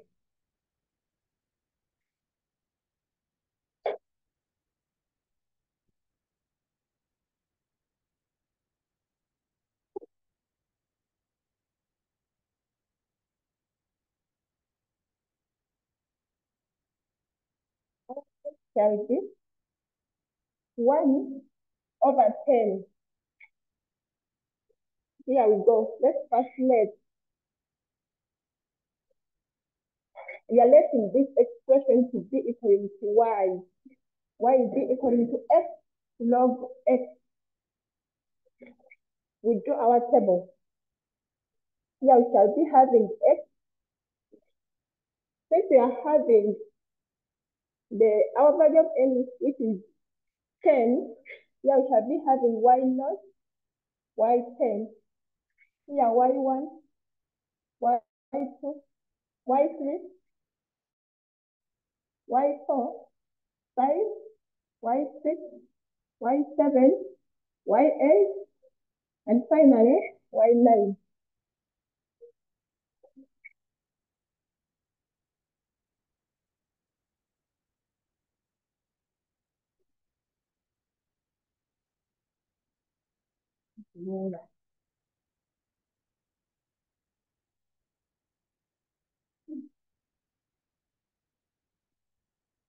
Now, to get our values of x here, we shall be starting from our lower limit, which is 1.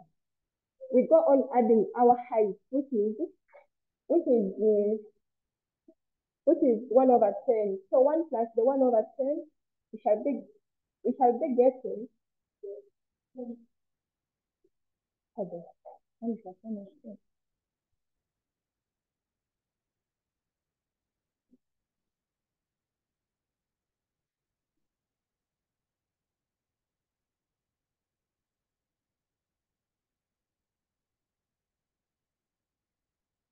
be getting 11 over 10. Then we continue adding. We get 12 over 10, 13 over 10, 14 over 10, 15 over 10, 16, 17, 18, 19. Then we are stopping here on our upper limit.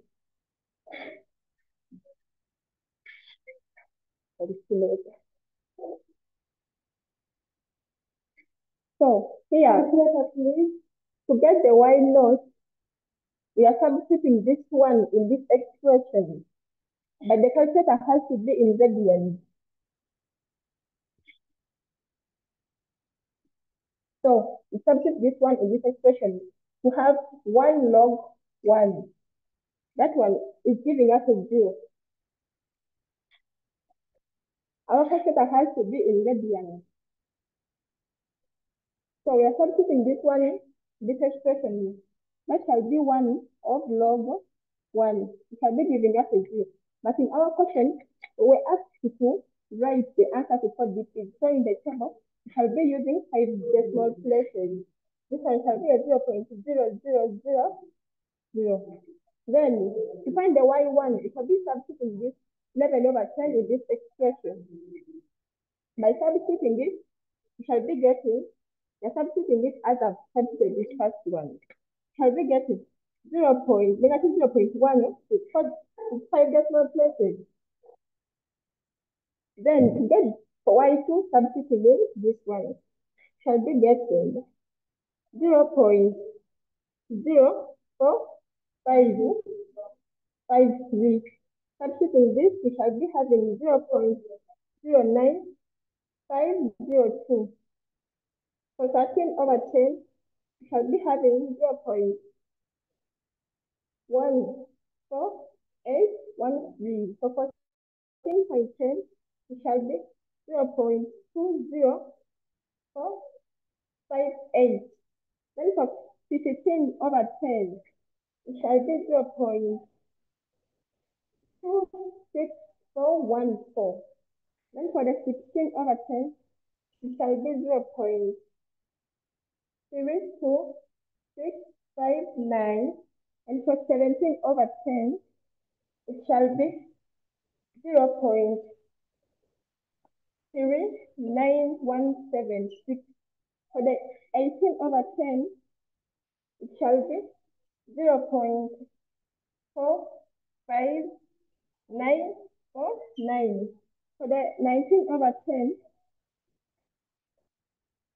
it shall be 0.52963. Then for the 2, it's for the 10 sub-interval, it shall be 2.36487. Then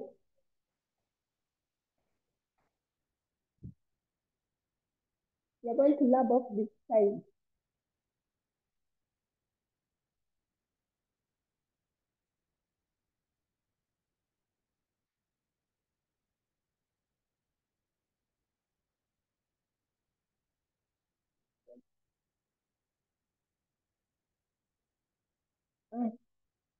Then coming up,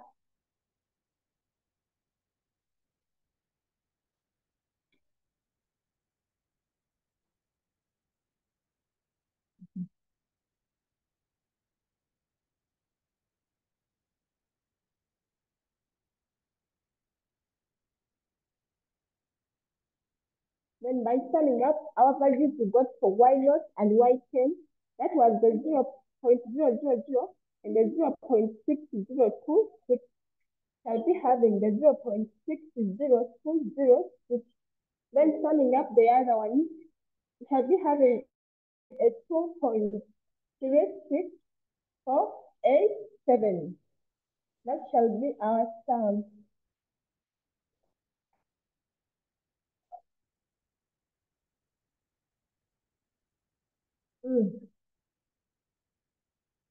Then we are finding the integral of we are integrating from 1 to 2, x log of x with respect to x. We shall be substituting in this the height over 2 into the y0 plus the y10 plus the 2 into y1 plus y2 plus y3 plus y4, y5, y6 plus y7, y8, and then finally y9. Our h was 1 over 10.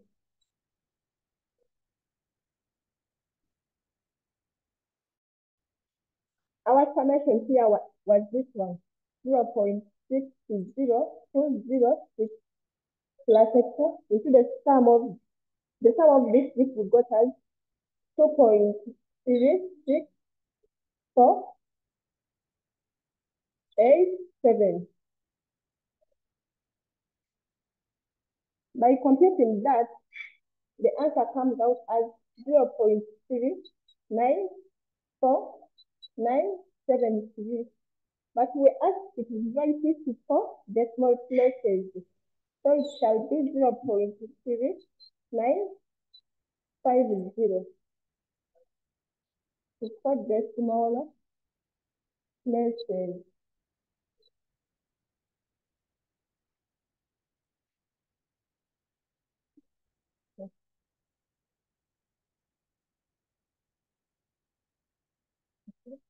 X log of x to the x. That was part B of the question. Now you're going to part C of the question.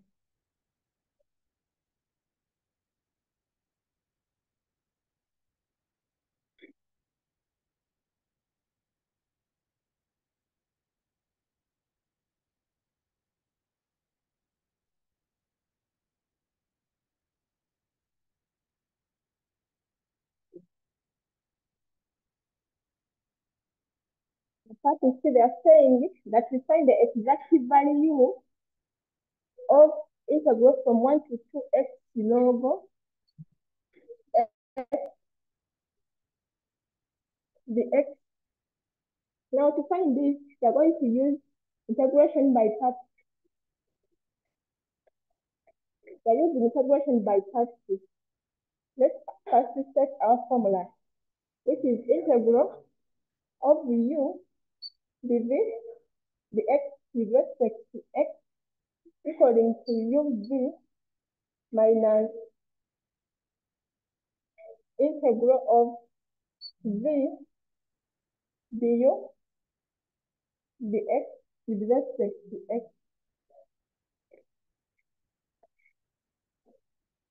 Now we are going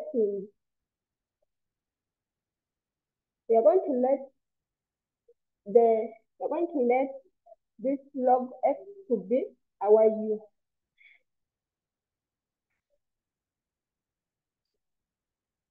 So we are going to first move this log by using the log of logarithm. And we get the x, the 10, this one becomes the power of 10. Now we are introducing ln. Now introducing ln on both sides. We are getting this x according to ln 10 power u. Now this power is going to be dropped to this side. We get the u ln 10. We are dividing root by ln 10.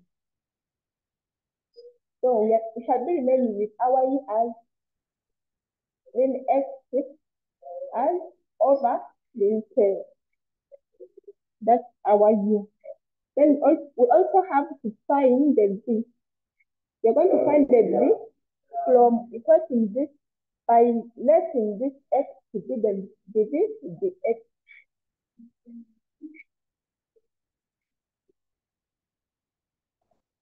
dv dx be equaling to the x.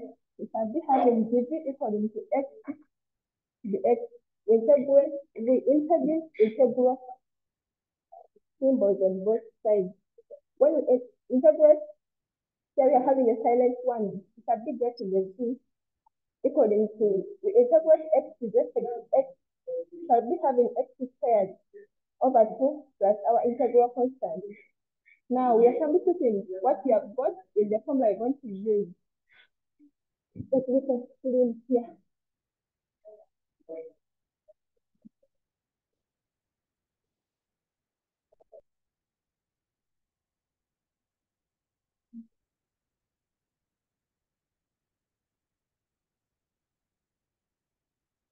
We shall be having our integral here from 1 to 2 x log of 10 of x dx be equaling to u. Our u is here. We simplified it. It became ln x over in 10. Then our v, we have got it here, times the x squared over 2 minus the integral of v, which is x squared over 2 times the u, the du dx.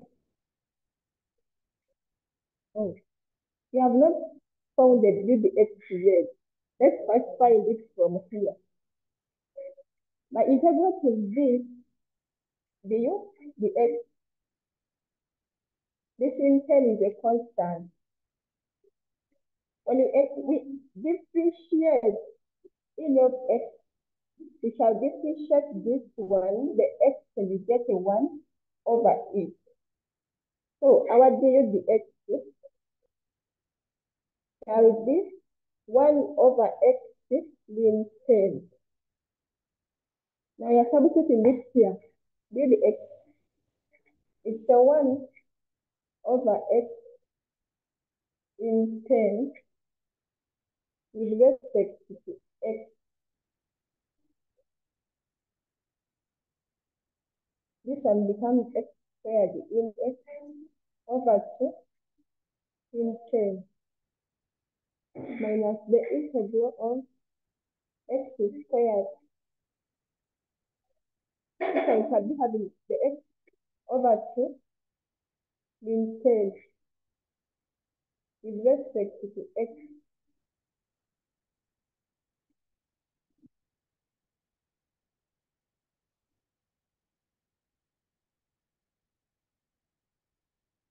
This one is a constant, so we shall take this outside.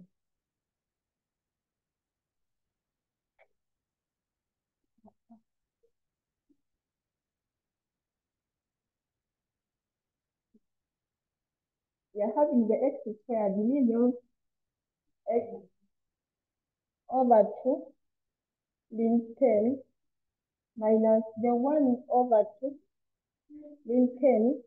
Then when we separate this, we get x squared over 2. X squared over 2. Now we are going to factorize out this.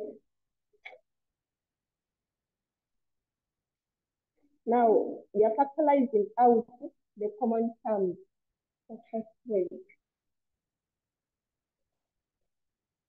2x maybe.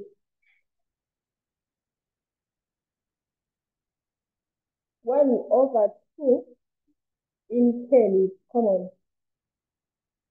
Here we shall be remaining with x squared, then x minus x squared over 2. Now we bring back our limit. We were integrating from 1 to 2.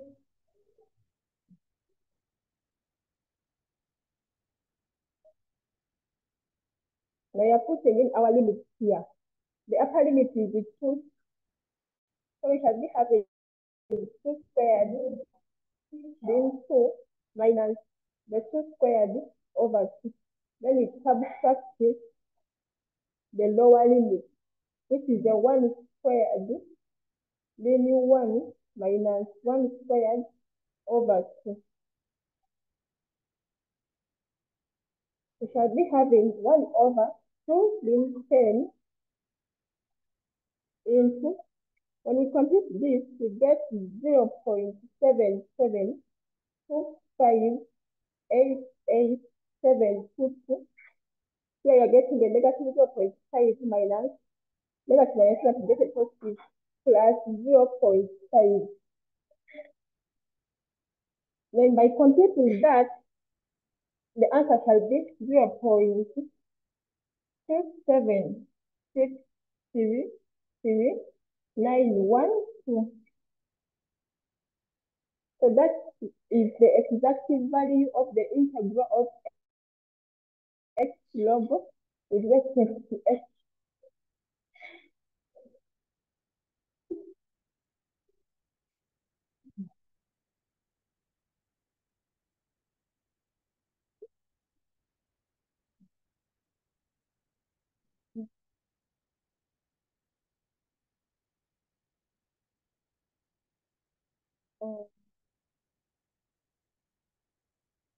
We are saying, hence calculate the error in B, and how can the error be minimized?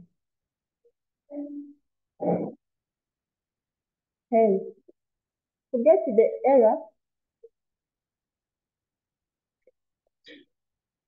we shall get the exact value minus the approximate value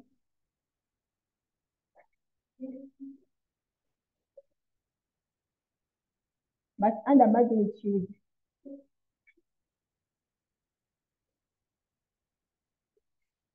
The exact value is here, 0.27633912 minus the approximate value.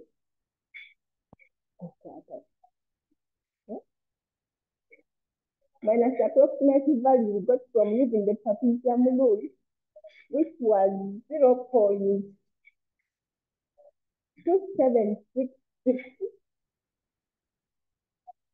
under magnitude. Then let's see our error 0.27633916 minus 0.2766. The error shall be 0.27633916 minus 0.2766. The error shall be 2.6088 times 10 power negative 4. Now they are again saying how can this error be reduced by using trapezium rule? The error can be reduced by increasing the number of decimal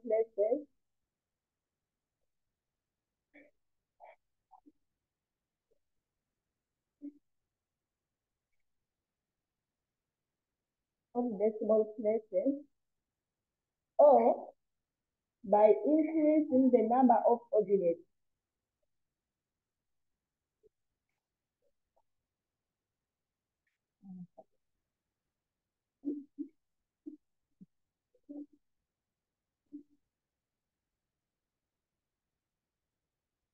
That was number 27. Okay, thank you so much. Do not kindly move the camera to the calculation, that part of the calculation where you have 0.276339 and get a calculator. Get for us a calculator. Get a calculator.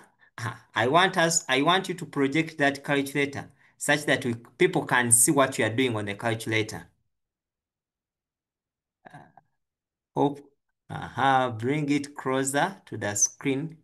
Okay, at least. Okay, now I want us to place that log such that people can see how we can prove our answer using the calculator. So you place the log. Are you seeing the x, the integration sign? Okay, hope people can see. Then let us put our function. It was x. So you place alphabet x. Alphabet x. Then put log x. Are we there? Then yes, continue. Put comma. Now, dear students, hope you can see now when you are putting the limits 1 to 2, you first put a comma after your function. Comma. Then let us put our limits. You start with the lower limit of 1. Comma. I don't know that you, then lower limit of 2.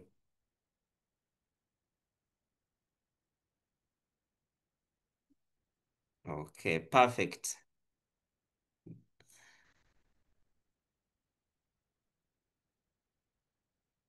Hope everyone you can see that in case you get stuck with the integration, most so for those integrals where you have been given the limits, you can place it like the way our presenter has placed it on a calculator. Let me hope the schools that were asking how we can do it, maybe you can pardon them. You can show them how to do it again. Are you still using the calculator?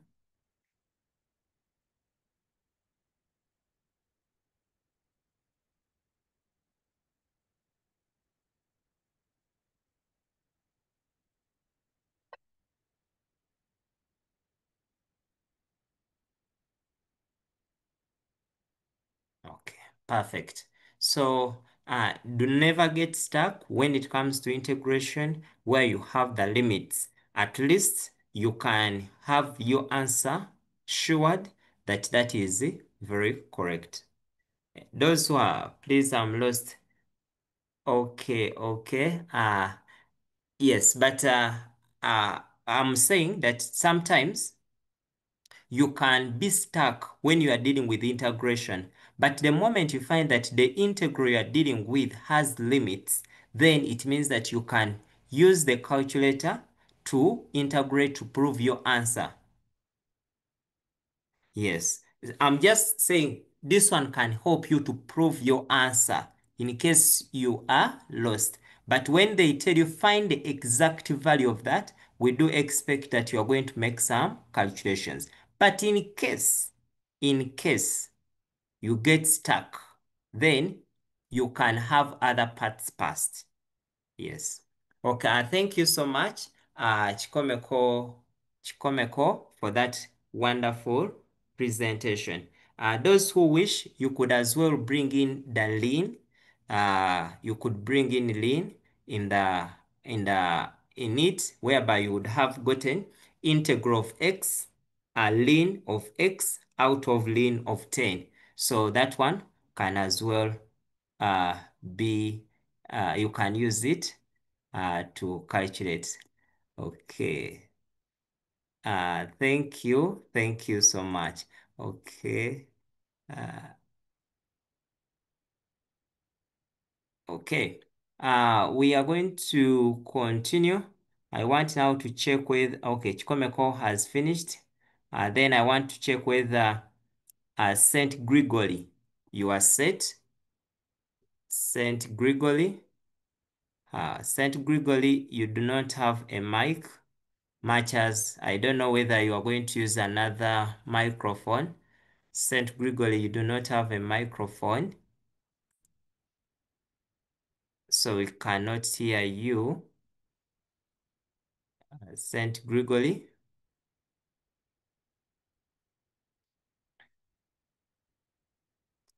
St. Gregory, do you have a microphone? It shows that here you don't have a microphone, so we cannot hear you unless you removed it. St. Gregory, maybe let us know which other device you are using.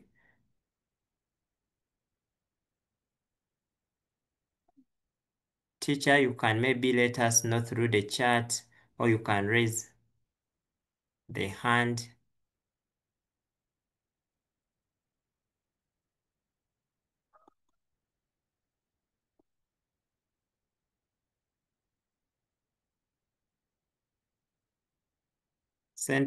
Okay. Oh, wait. Okay. Okay. Okay. Yes, St. Gregory, unmute.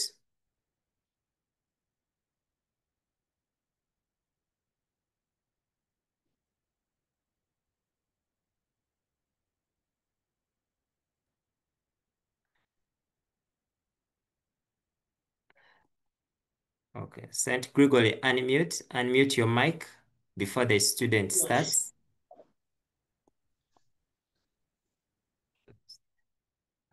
Then I'm also going to, before you start, just a minute, I wanted also Gayaza Adventist Secondary. Kindly also you prepare a question to discuss for us, and then you can let us know through the chat. Okay, we can start St. Gregory.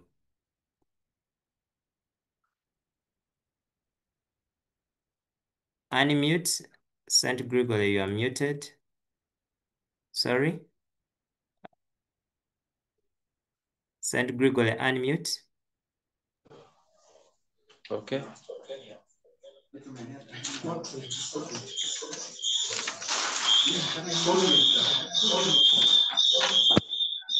St. Gregory, which other device are you using?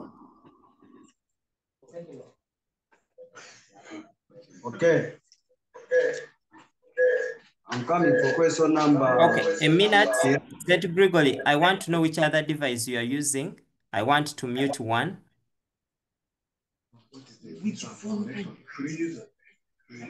Freezer. Who? Buyinza? Yes.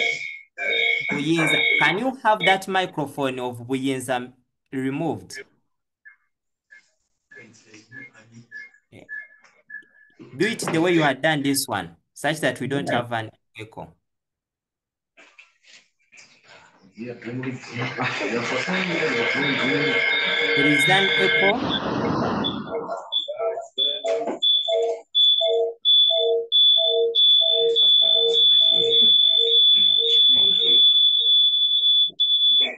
remove the microphone for the other second device. Okay, a minute. You just switch off the camera.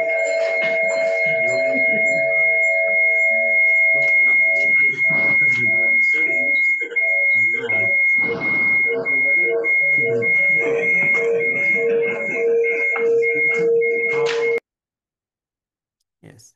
Saint Gregory, kindly, I want to know the other microphone you are using, the other device you have used to join, such that we remove one. You need to remove one. Unmute again. Okay. No, the microphone, which other device are you using? We need to disconnect it first. You leave this one here.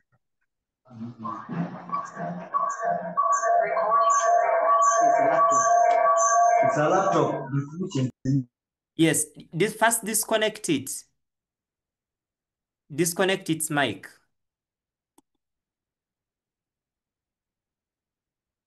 Unmute again. Submitted.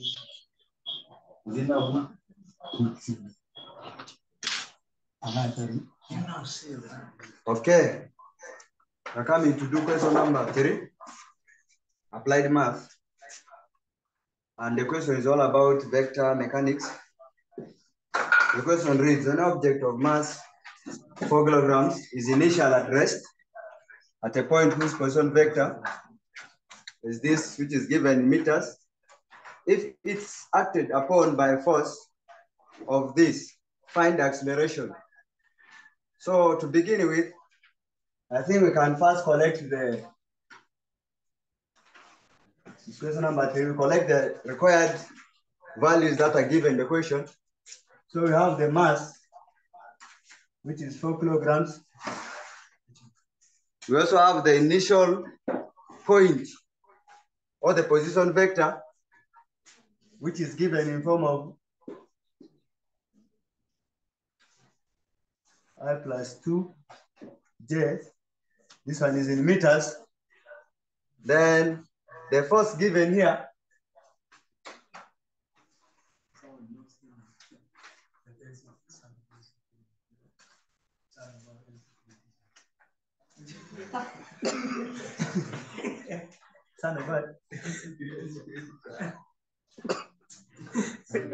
so this one is the force given for us, and they are telling us to find the acceleration of the object. Now, for us to find the acceleration of the object, we need to know the fact that from the second equation of motion, we shall be in position to know that our force is given by mass times the acceleration. And since this is vector, we need to indicate this sign here to show that it's a vector quantity.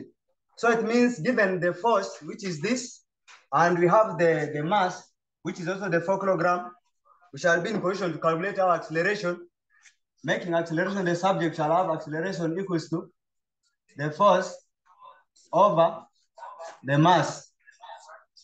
So this one here will be meters squared.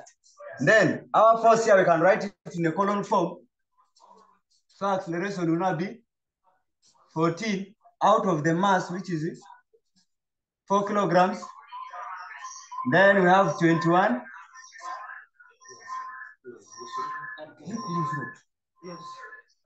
Out of 4. Then we have 24 out of 4. So this one here, finally, it will give us, when we break it into decimal,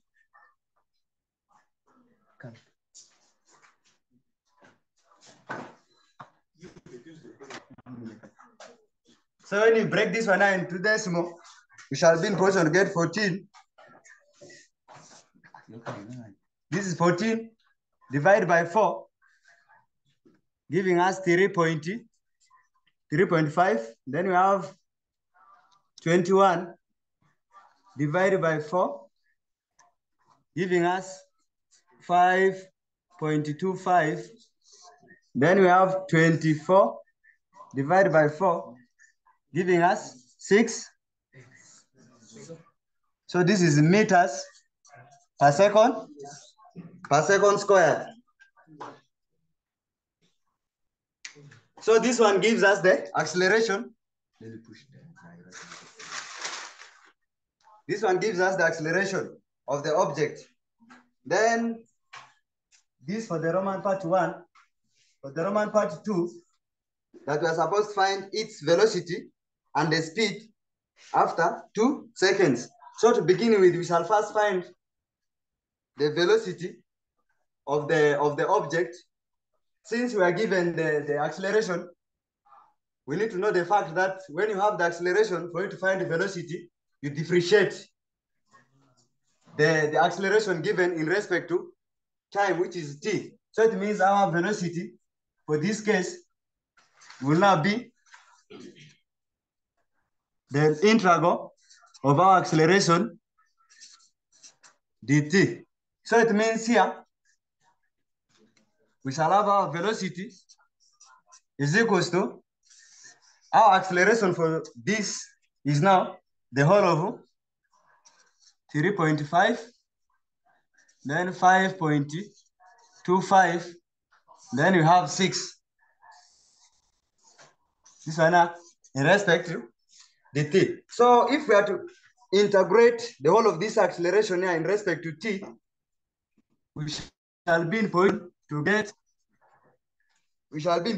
get, this is 3.5 t followed by 5.25 t, then we have 6 t plus the constant of integration.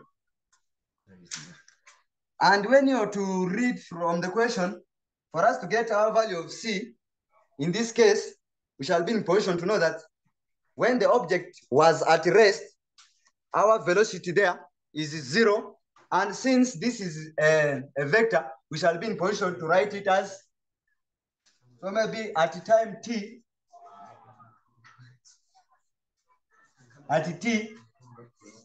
is equals to 0, we shall be in position to know that our velocity at that time, our v naught, will also be 0. Then, if we are to substitute in these ones here, in our equation 1, we shall be in position to get our v, which is at v naught is still 0, then is equals to 3.5. Our value of t at the initial point is 0. Then you have 5.2, also times 0. Then we have 6 times 0 for this case, plus our value of c. And as I said earlier on, since this is a vector, we can be in position to write this one in form of a column also. So it means this one implies that when you multiply 0 times the whole of this, here we shall have 0, and here we shall have 0. So it means our value of c for this case will now be 0, 0, and 0. So here we shall now substitute in. So this is equation x. So this will now be putting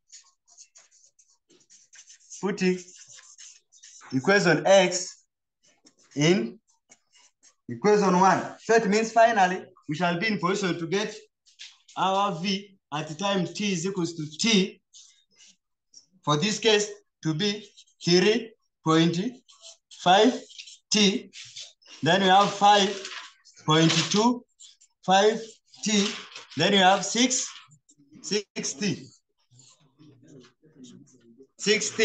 Since our value c was 0, 0, so we can stop with the velocity at time t at this level.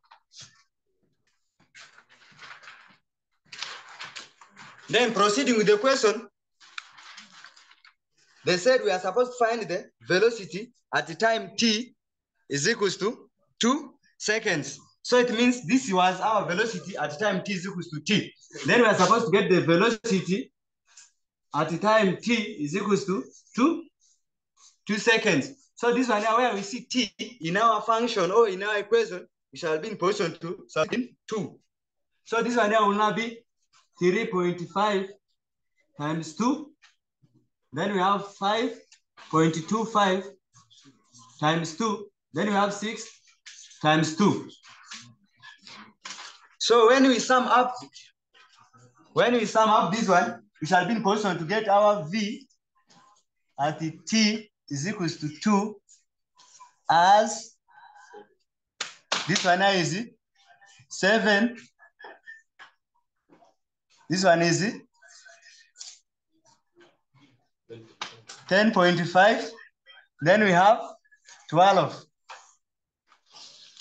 This one here is in meters. Hello. This one here is in meters per second. And I think, to me, it is best when you leave it in a column form like this one here. Then the same Roman number 2 is also telling us to find the speed at time t is equals to 3 seconds. And we know very well, when you have a velocity, for us to get the speed, our speed will not be given by the magnitude of velocity. So it means for our speed here now, we are going to get the magnitude, which is 7.5 squared, then plus, here we have 12 squared, all under a root. So it means here our speed,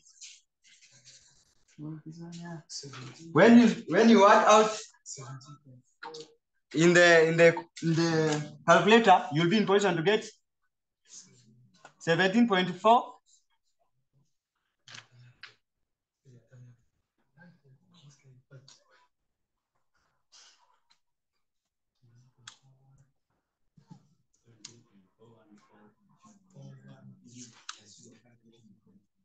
This 17.141. This is to 4 dp. So this one now will also be the SI unit of meters per second.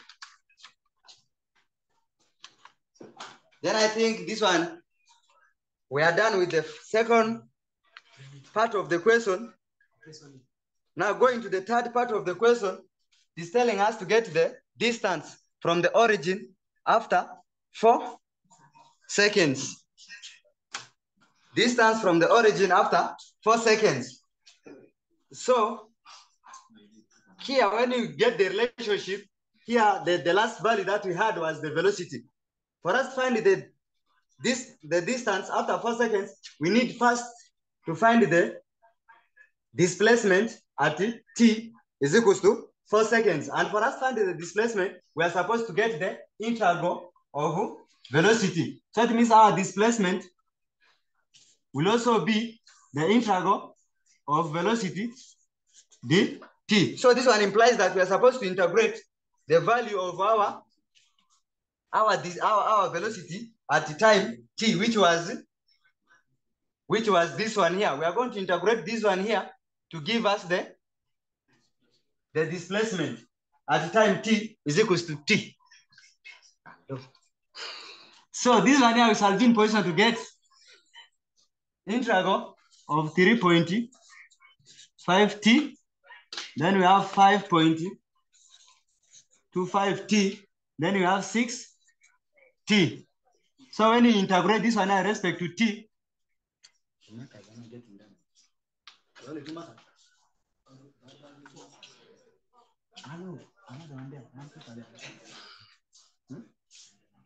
okay, if we are to integrate this one here, our r at t is equals to t will now be 3.5 t squared. You know, integration is increase the power and divide by the new power. So this one will be out of 2. Then we have 5.25 t squared out of 2.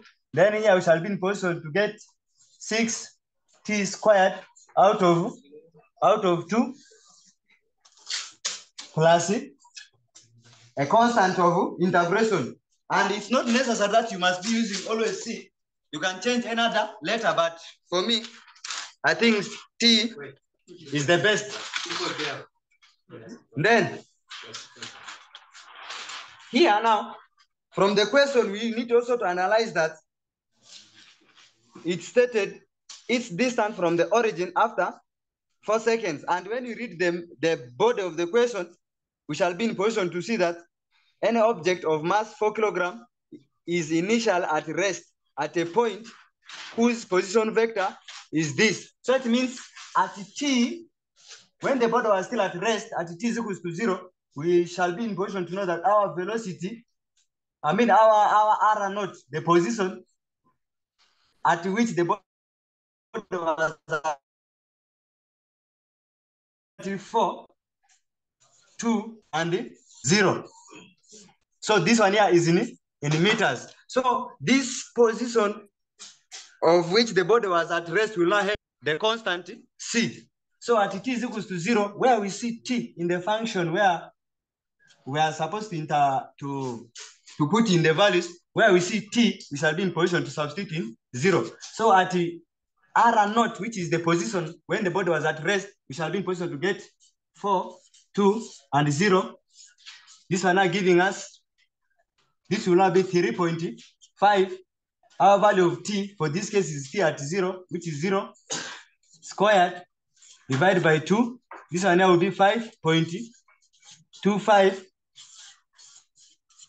The whole of it by 2. Then when you divide this and this, I think this one now will give us 3 times the value of t, which is 0. You square it.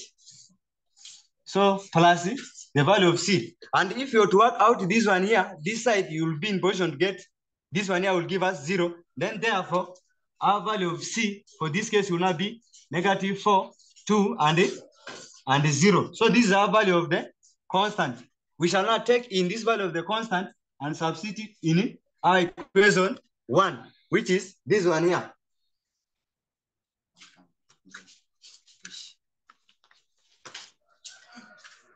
So if we are to work out this one here,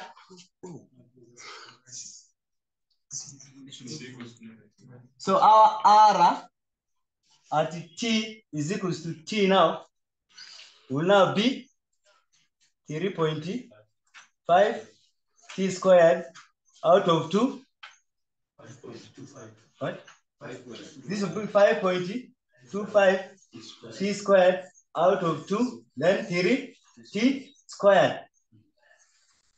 This one now will now be plus the value of c, which is -4, 2, which is positive. Then we shall be in position to get 0 here. And this is addition of vectors. So we add corresponding values. So it means our R at t, maybe before we continue, in the question they said we are supposed to find the distance from the origin after t is equals to 4 seconds. So for easy work, we shall substitute the value of t which was given. So at t is equals to 4. For this case, we shall now be in position where we see t, we substitute in the value of 4. So this will now be 3.5 4 squared out of 2. Then this one will be 5.25 4 squared out of 2. Then this one now will be 3 4 squared. This one now will be plus the corresponding value. This one corresponds to this, so it will now be -4 plus 2 plus 0. This one now will give us the displacement at t is equals to 4.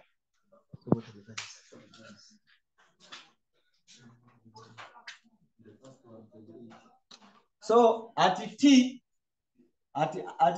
is equals to 4, we shall be in position to get our first value here to be 28. This one is here we shall have 42. Then here we shall be having 40. So this one gives us the displacement at t is equals to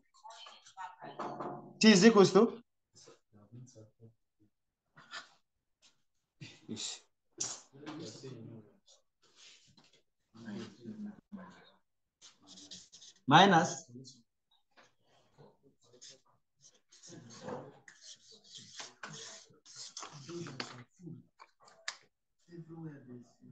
what are the values now?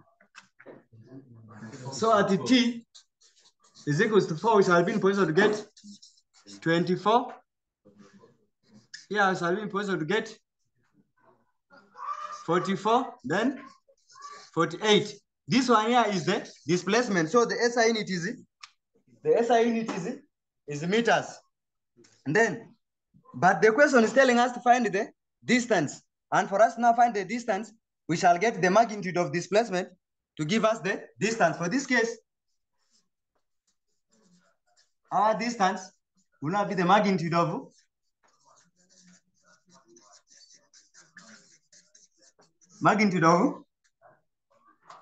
displacement. That means here we shall be in position to have 24 squared.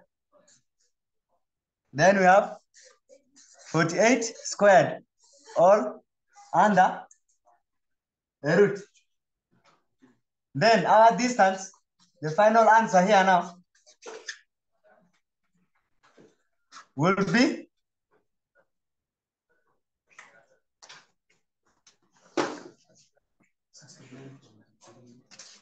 here is it 69.3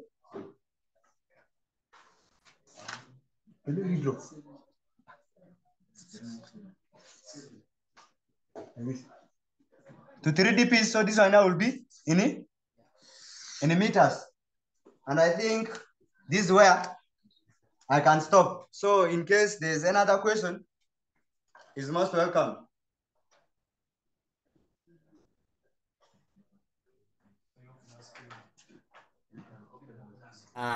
Thank you so much, St. Gregory Terego, for the presentation. Yeah, checking. Okay, Odrav. Okay, Odrav has put the hand down. Okay, I think everything is okay. And thank you so much.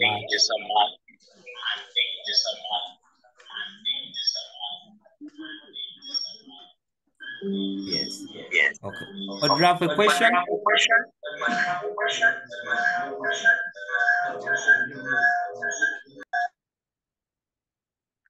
Odrav, do you have a question? Okay. Someone asked me to make some few remarks on that number. So you're going to allow me to make some summary. Now, dear students, that number the gentleman has been doing, for those who have not attempted mechanics, those who have a bias on mechanics, that is one of the numbers that we can take on. However, I'm going to recommend that number one, my recommendation for the presentation, when the vectors are given in the IJ notation, let me say the first was given, I'm just using this as an example. Then, in case they are still asking for other vectors, always we do recommend that instead of you writing your final answer in the column form, always transfer your answer or write your answer back again into the IJ notation, depending on how the question has been set. So we shall recommend that when you're giving your final answer, the answer is okay, but the best would have been you writing it again in the same way it was given to you in the IJ notation, but in the raw format. Then number two, there are basically three things they usually ask on those numbers with variable. We have one, what you call displacement. Then we have what you call velocity. and we have what we call acceleration. Now, when you check on any of those numbers, these are the three things they are going to ask you. They are going to ask you about displacement, they are going to ask you about velocity, and what you call acceleration. Now, when it comes to displacement, we always represent it, or we can represent it by either S or sometimes R, depending on the book. But any letter you have defined can as well work. And when we talk about displacement, we are looking at the distance you move, but in a particular direction. That's what we call displacement. Then when it comes to velocity, we can use V. And velocity means that speed that you move with in a given direction. The rate at which the distance you are moving on changes at a given period of time. Whenever you are driving and your speed keeps on changing, the distance you are traveling keeps on changing. That is what we call velocity. The distance, the rate of change of displacement with time. Then another one is what we call acceleration. Acceleration, we are looking at the rate at which the velocity, the rate at which the speed changes over time. That when you are climbing a hill, you'll find that the speed you are using is different from when you are going down the hill. So acceleration looks at what rate does the velocity you are moving on changes over time. Now, these are the basic three things that you need to know. However, I want you to take note that all these three variables vary with time or change with time. That the distance will change with time, speed will change with time, and acceleration changes over time. Now, what do you need to know? When you are having displacement to velocity, what do you need to know? That displacement and velocity are related. Velocity and acceleration are also related in their own way.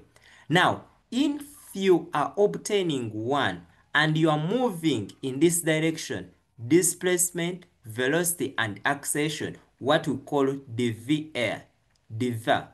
When you are moving from displacement, velocity, and acceleration, we shall always differentiate.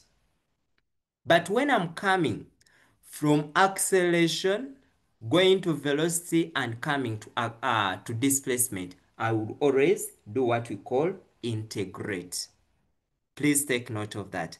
Take an example, and those who are doing physics, if you know the definitions very well, it can be very good for you. Take an example. You know that acceleration means the rate at which acceleration means the rate at which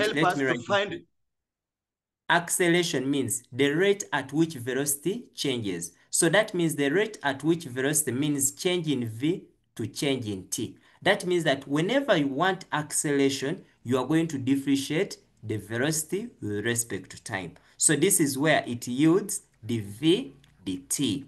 When I want velocity, I know that velocity is always given by the rate at which the distance changes. So that is what we call the r dt, whereby r stands for displacement. However, when I'm coming back from acceleration going on to velocity, that means that velocity will be given by the integration of a dt. Or you can check from here that a is equal to dv dt. When I cross multiply, I have a dt equals to dv. But in order for which I can write as dv is equal to a dt. So in order for me to get velocity, I'll integrate on both sides. So my velocity is equal to the integral of a dt. When I'm coming from velocity getting to my displacement, it means that in order for me to get displacement, which is s, I will always have the integral of v dt. So that one should be very clear. S stands for displacement. So as long as you know this, anything that is going to be dealing with variable with that kind of mechanics, it's going to be easy for you. But here still you need to know other formulas from Newton, like force is equal to mass times acceleration. This one is going to be very key. Formulas for power, the rate at which you do work, that one is also going to be very key, that this one will be work done out of the time taken. But also you need to know how is work being calculated, that one is force times the displacement. So now having those formulas, on your fingertips will help you pass this part very, very well. So those are some of the things you need to know as you are dealing with this particular number. So, but do not forget that when it comes to mechanics, units are very important. Whenever you are writing anything, make sure you include the units. Take an example, when you are dealing with acceleration, never forget the units of meters per second squared. When you are dealing with displacement, distance, those are meters. When you are dealing with the time, those are seconds. So you need to know when I'm dealing with power, those are watts. So you need to know the different units. When I'm dealing with work, those are joules. So you need to know the different units because those units are very important during the calculation of things concerning the mechanics. But still, some of you need to be very careful. There is a difference between distance and what we call speed. Distance and the displacement are related. But when read always the question, in case the question is interested in displacement, we expect you to leave your answer in a vector form. In case the question wants distance, distance is a scalar quantity, so you leave your answer in form of a scalar. Take an example. In case you remain with your r as 3I plus 4j, and these are your meters, this is what you call displacement. But in case I'm interested in distance, it means that I'll say distance is always given by the magnitude of my displacement. So we expect you to go on and get the magnitude, and then you end up with your 5 meters. The same thing will happen with speed, with velocity.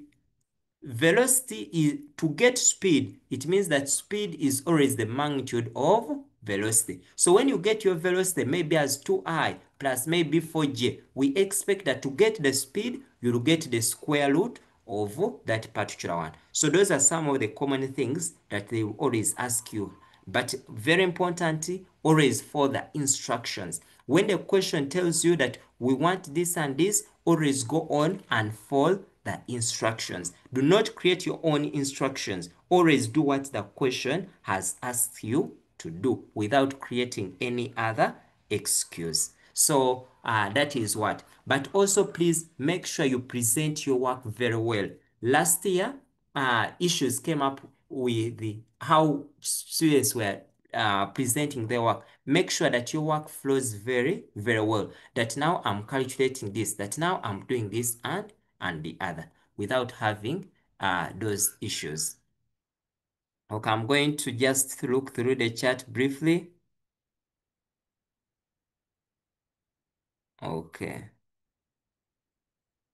Yes. Now, when it comes to work done, like here, work done, they may ask you to obtain the work done. But remember, work done is given by force and displacement. So you may find a question whereby in the question, they have given you maybe the force, maybe they have given you maybe the work done. So they may give you one of the components and they want you to obtain that. So you need to know how to deal with that. In case you have the force and you have the displacement, it means that you are going to multiply the two. Okay, so this is when you look at the seminar questions, you can look through and then try out other numbers in the same direction. Okay, we are going to have yes, thank you so much, Saint Gregory, for the wonderful presentation. Next, give me just, okay. Okay, I want now to go back just a minute. Okay, and okay, now when it comes to the vector symbols, when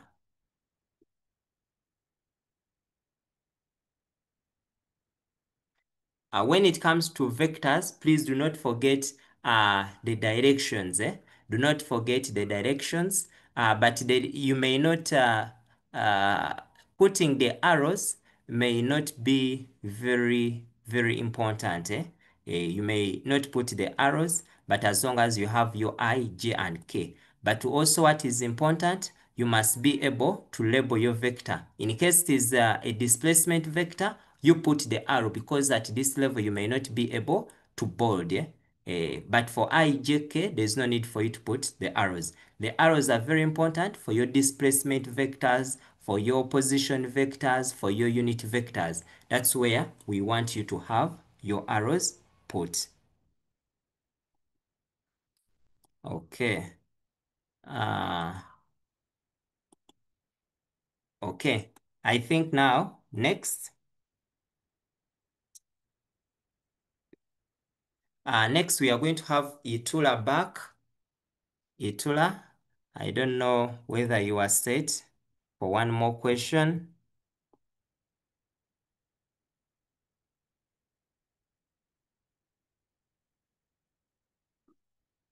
Itula? Yeah, we are ready for question 26. Okay. Share your screen.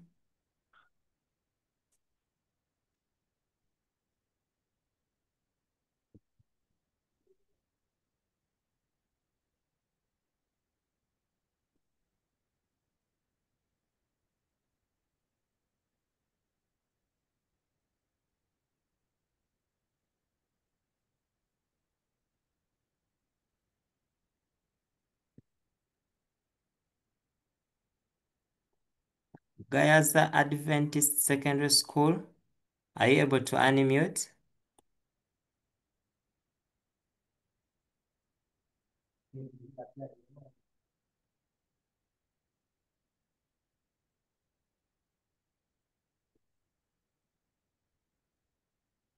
Okay.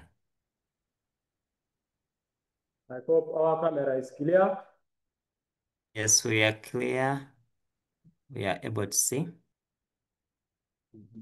Okay, thank you.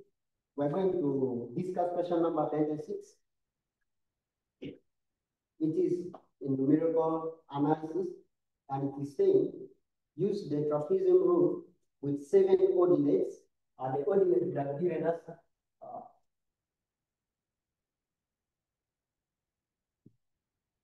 7 ordinates, and then they're saying to estimate the interval from 0 to 6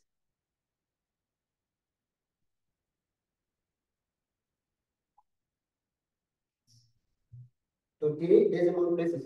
So from here, what you need to get, it is what the n, which is the range. So for you to get the n, we're going to say your n will be equals to 6 minus 0 over. Here they've given the ordinate, so you need to get it straight. So for you to get straight, it means you are going to subtract 1 from this 7, which is going to be 6. And when you divide this one here, you're going to get 1. So from here, you draw your table. You say let y equals to x e. Then from here, you draw your table. Then this one will be the value of x. Then this one here will be from the beginning, which is 0. And then the one which is at the last, which is 6.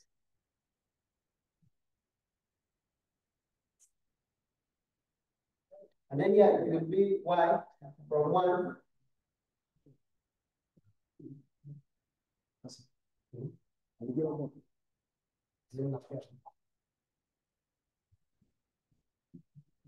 So here, our x, we start from 0 and then we keep on adding this one.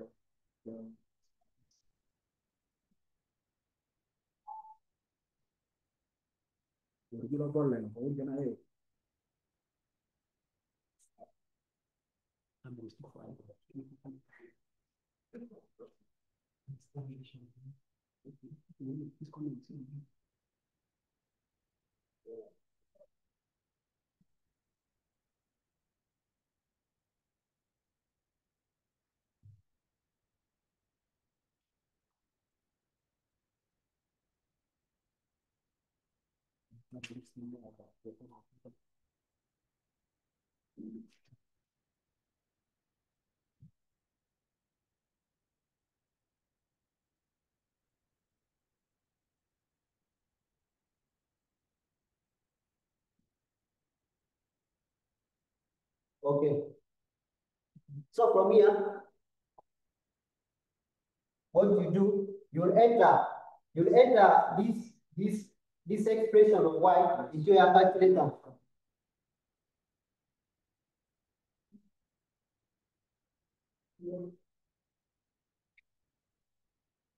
So when you enter this expression to your calculator,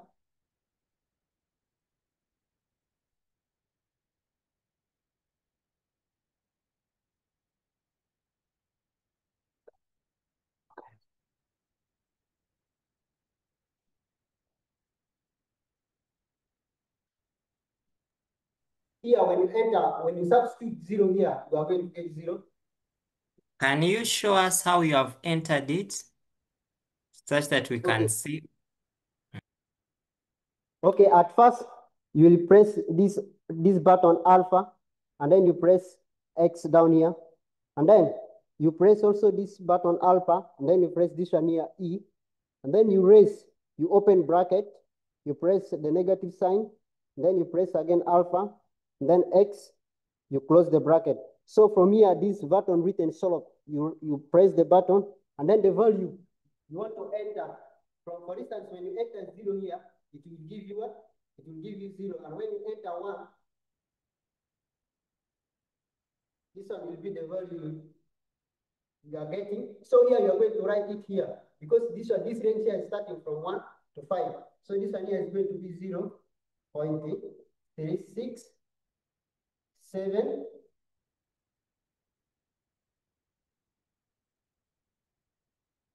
788. So here I'm going to use 5 decimal places.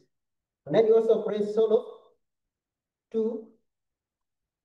You are going to get 0.27067. Press solve 3. You are going to get 0.14936. 4.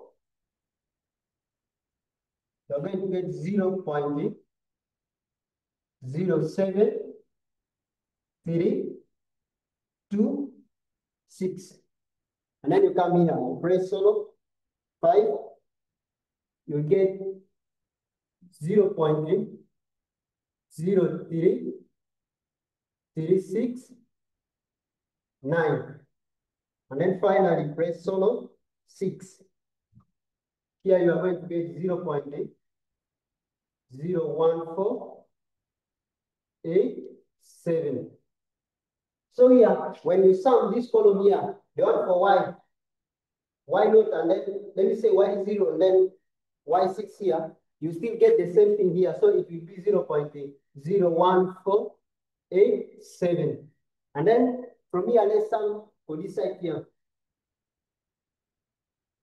0.36788 plus 0.227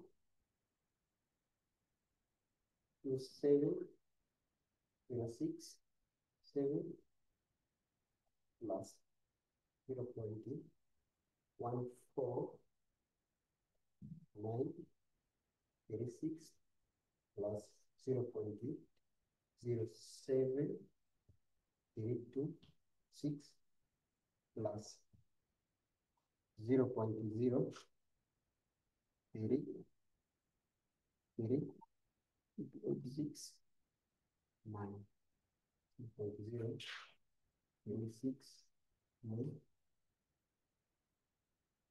When you sum up, you're going to get 0.89486. This will be what you will get. So from your mathematical logbook, for trapezium rule, you will say the function given, which is that one from 0 to 6, x exponential to negative x dx will be approximate equals to n over 2, and then open bracket, the extreme values, condition here, we sum up, which is 0.01487, and then plus 2 into 0.894886. Then here, this one here, we got it to be 1, so it will be a half into 0.01487 plus. So when you press this one in the calc, 2 times 0.894886.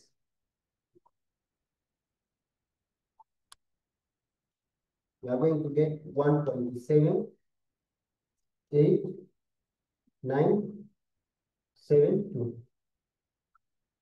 So finally, your integral of 60x exponential of negative x dx will be approximately equals to, let me add this, plus 0.1487.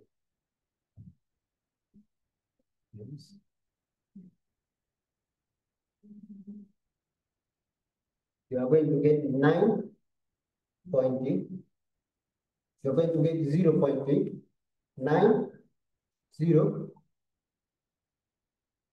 but here from the question they say we write it into three decimal places. So three decimal places, so it means we are going to right here 2, and this one will be our approximate value. This is part A.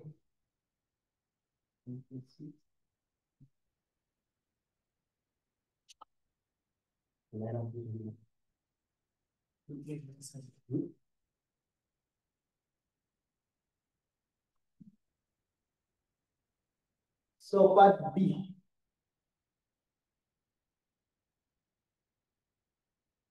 So for part B, it's telling us to find the percentage error made in your estimation, giving your answer to 2 decimal places, and suggest how the error may be reduced. So part B. Now, they're asking for percentage error. So percentage error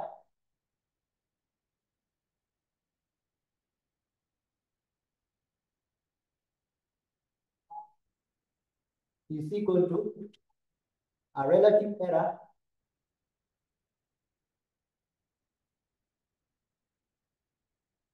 times 100.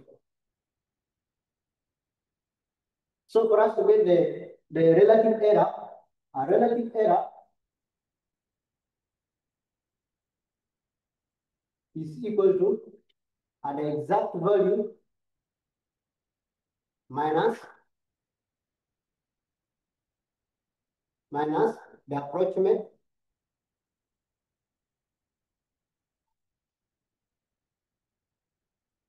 value divided by the exact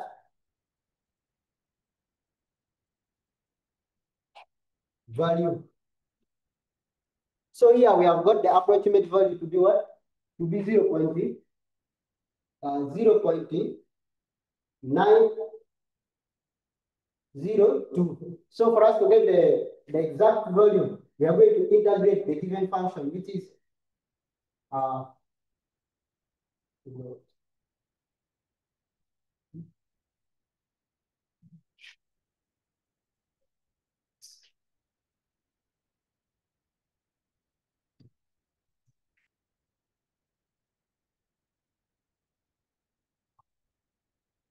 so here when you're integrating this one here, you are going to let, when you let this one here to be u, this one here it will be b. So from integration by It says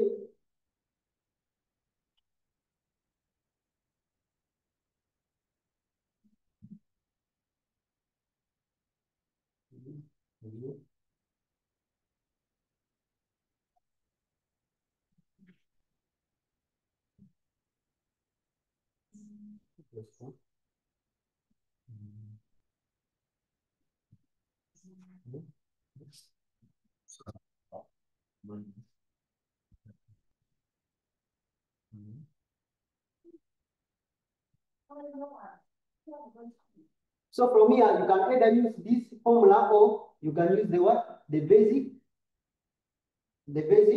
technique. So right here,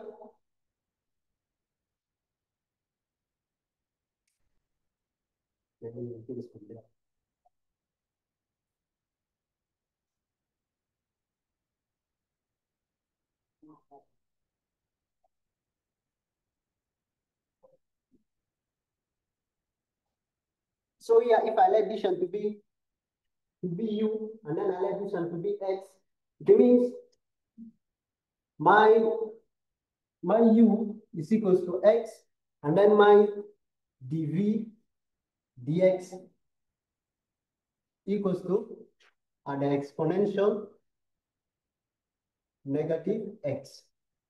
So here, when I differentiate this, I'll get du dx to be equals to 1.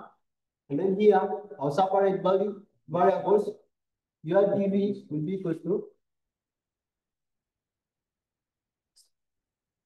dx. So when you put integral sign, your v will be equals to,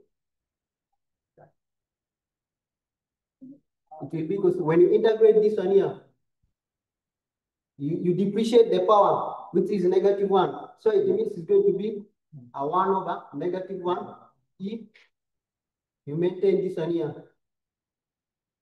So which is the same as b equals to a negative exponential of this. So from here, you are going to substitute what to your formula.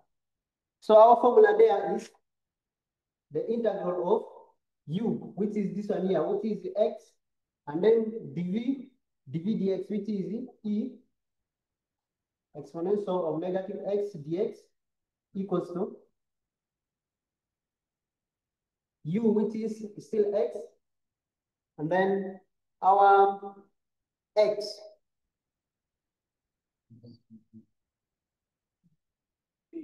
Oh, this one here is x, and then this one here is our v, which is negative.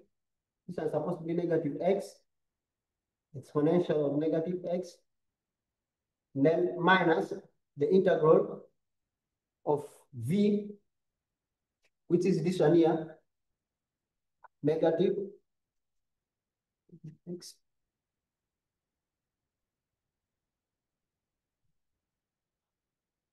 dx, because this one here is 1.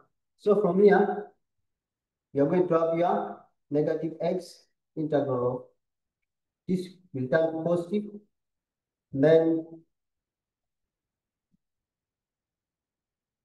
you shall have, when you integrate this, it will still be negative. Negative x.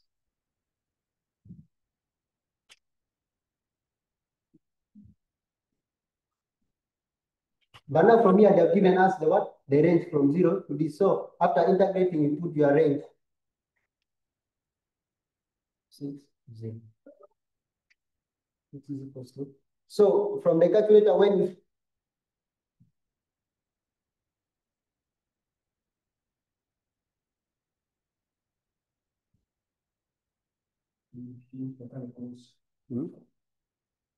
okay, when you press,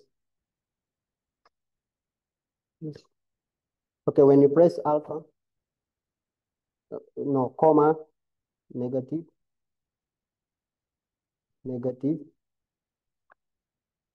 x, exponential,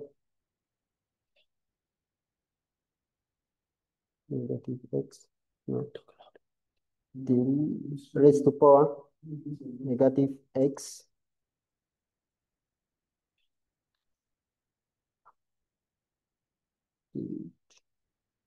open bracket, negative x, comma, and then minus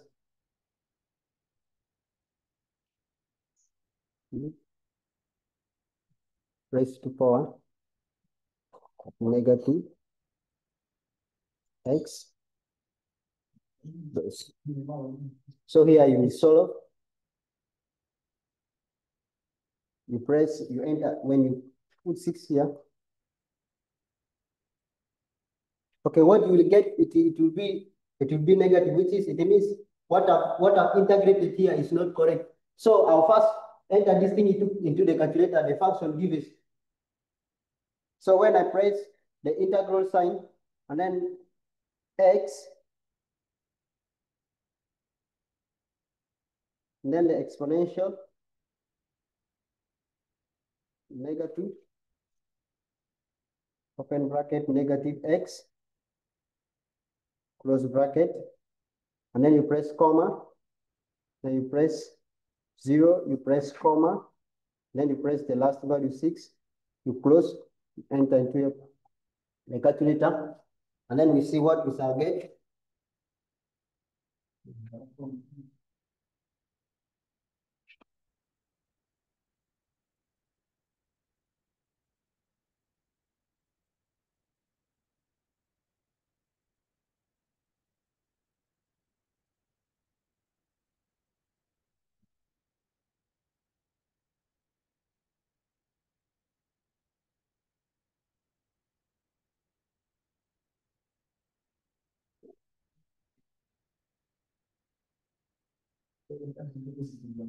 Okay, the value that we are getting here is supposed to be 0.98265.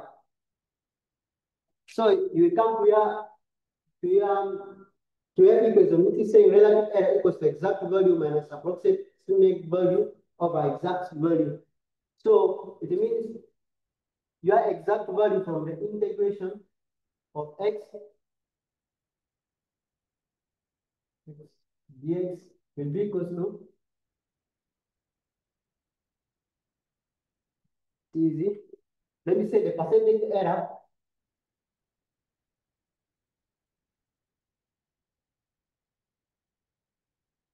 will be equals to our value here, which is exact 0.982 minus the approximate value, which is 0.902 over the exact value 0.982 times 100, which is going to be equals to, so if I press 0.982,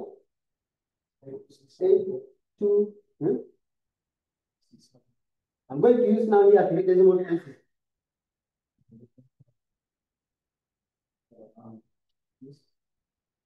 Hey, this one here is supposed to be 3. So it will be 0.983 minus 0.902,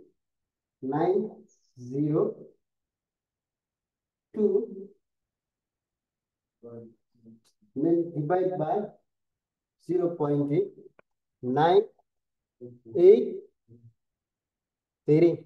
This one also will change to 3. And then times 100. So you are going to get 8.24% as your percentage error. So they are telling us how we can reduce on the error. We can reduce on the error by increasing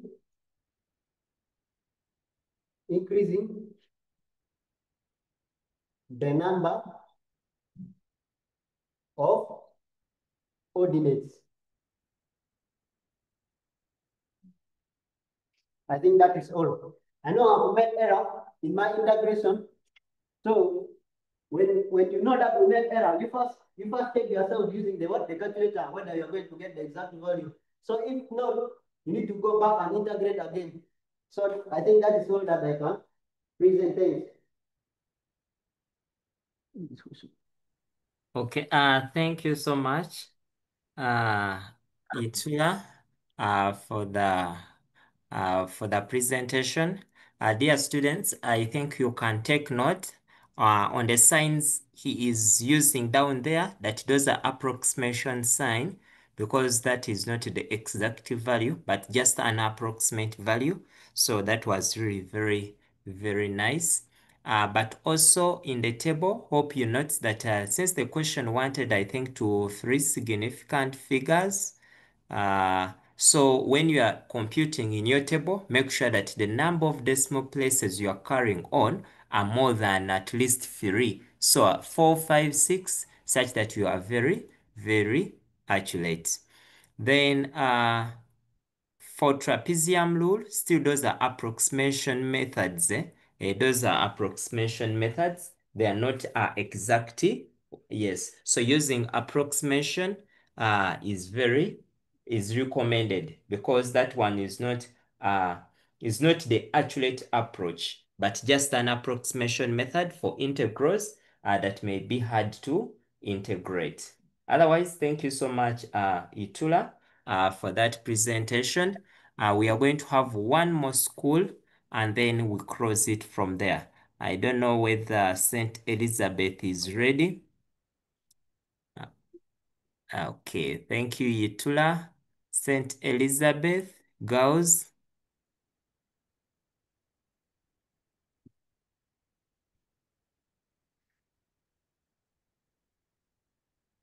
Kindly unmute St. Elizabeth. But unfortunately, I'm seeing you don't have a camera. St. Elizabeth, which other camera are you using?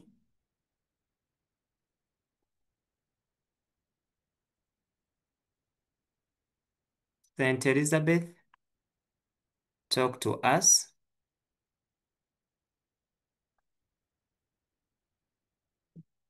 St. Elizabeth, talk to us. Because I'm not seeing your camera. Okay, yes. What's the name of the teacher, St. Elizabeth? Such that we can get that camera here.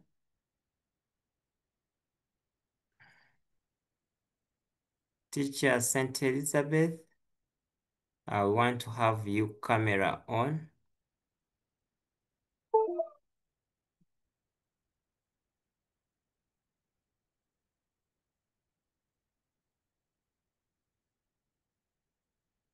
Oh, I'm not seeing teacher on the call, and I'm not seeing the camera on, St. Elizabeth.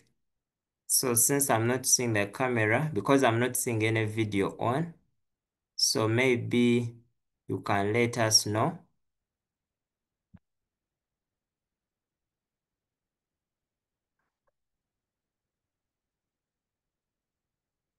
St. Elizabeth?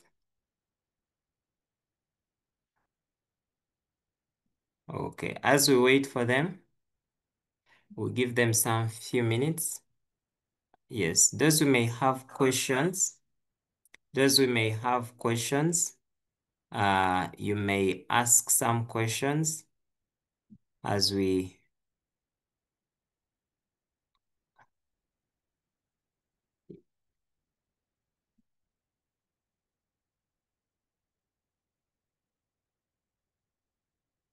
okay. Yes, unmute. Samsung.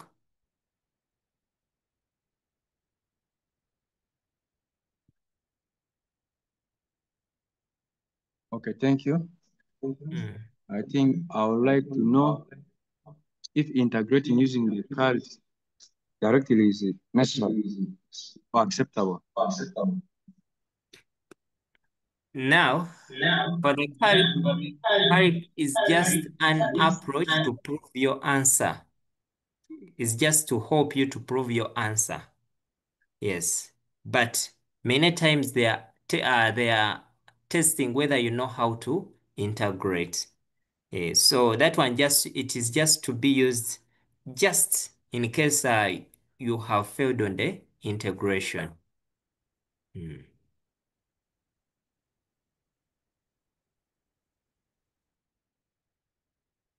Okay, I think we are failing to get St. Elizabeth girls.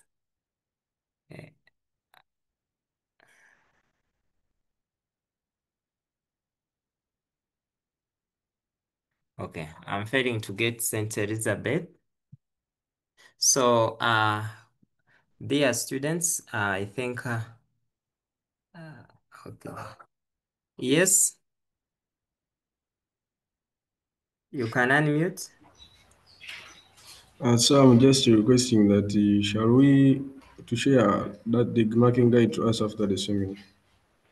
Yeah, we are going to compile. We shall compile and then share something. But also we are going to request schools to compile their solutions, and then we can share what each one of us has.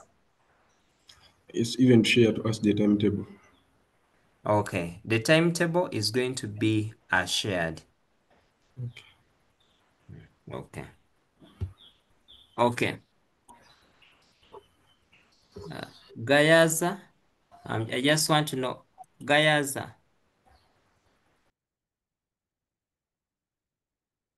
Gayaza.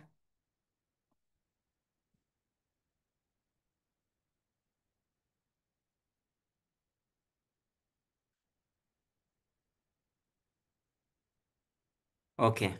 Okay. I think we shall end here. Yes, Gayaza?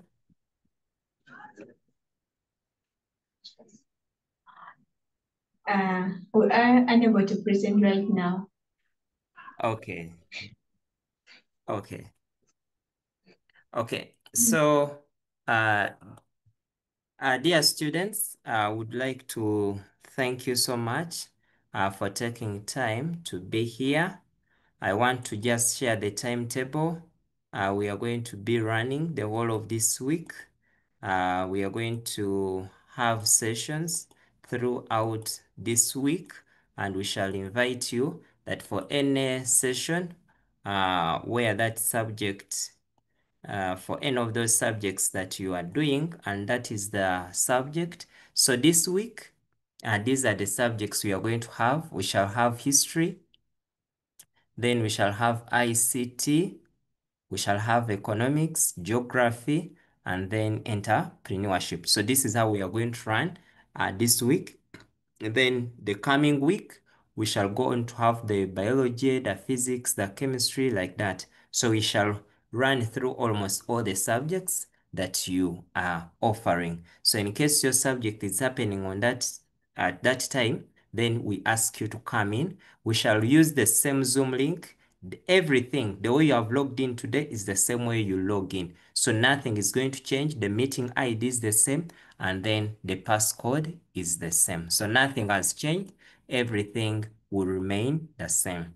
But I want to request you that the remaining time we do have, please make sure that you have discipline such that you can be able to attain a lot. Yes, Suna?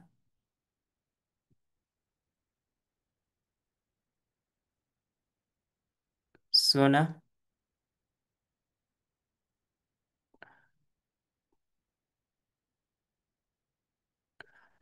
Yeah, good evening, sir. Good evening. Good evening, sir. I'm just Good asking evening.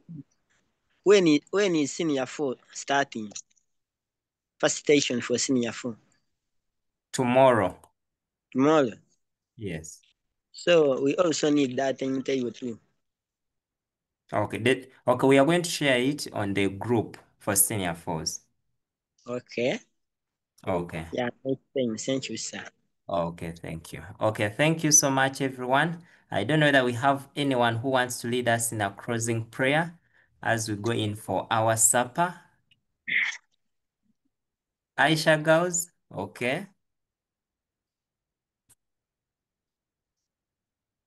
Aisha girls, you can lead us in a word of prayer.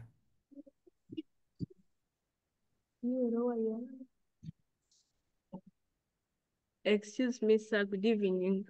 Yes, good evening. Before I lead in a closing prayer, I would like to ask if we can send our teacher's number so as we can join the group. Oh, okay. Now, let me share my number and you'll ask the teacher to send me a message. Okay. Okay. Okay, thank you, sir. Okay. So, is it going to be in Arabic? So should I read the prayer in Arabic or? It is okay, any language. أعوذ بالله من الشيطان الرجيم بسم الله الرحمن الرحيم الحمد لله رب العالمين الرحمن الرحيم مالك يوم الدين إياك نعبد وإياك نستعين اهدنا الصراط المستقيم صراط الذين أنعمت عليهم غير المغضوب عليهم ولا الضالين آمين بسم الله الرحمن الرحيم والعصر إن الإنسان لفي خسر إلى الذين آمنوا وعملوا الصالحات وتواصوا بالحق وتواصوا بالصبر. Thank you, sir, for your services. Okay, thank you. Those who can, you can have your videos on. I think I can take just some few photos. Those who can, let me see whether I can. Unmute. Unmute. So I'm going to take some photos.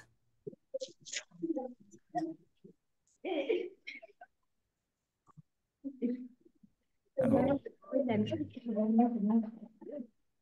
So those are Aisha girls. That is.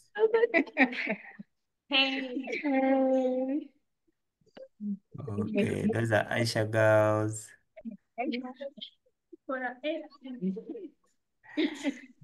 Okay, okay. So, okay, let me take another photo. And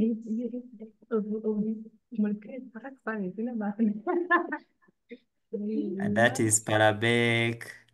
Then I'm single draft. Okay, thank you so much, everyone. Bye-bye. Let's see you tomorrow. Thank you. Okay, bye-bye.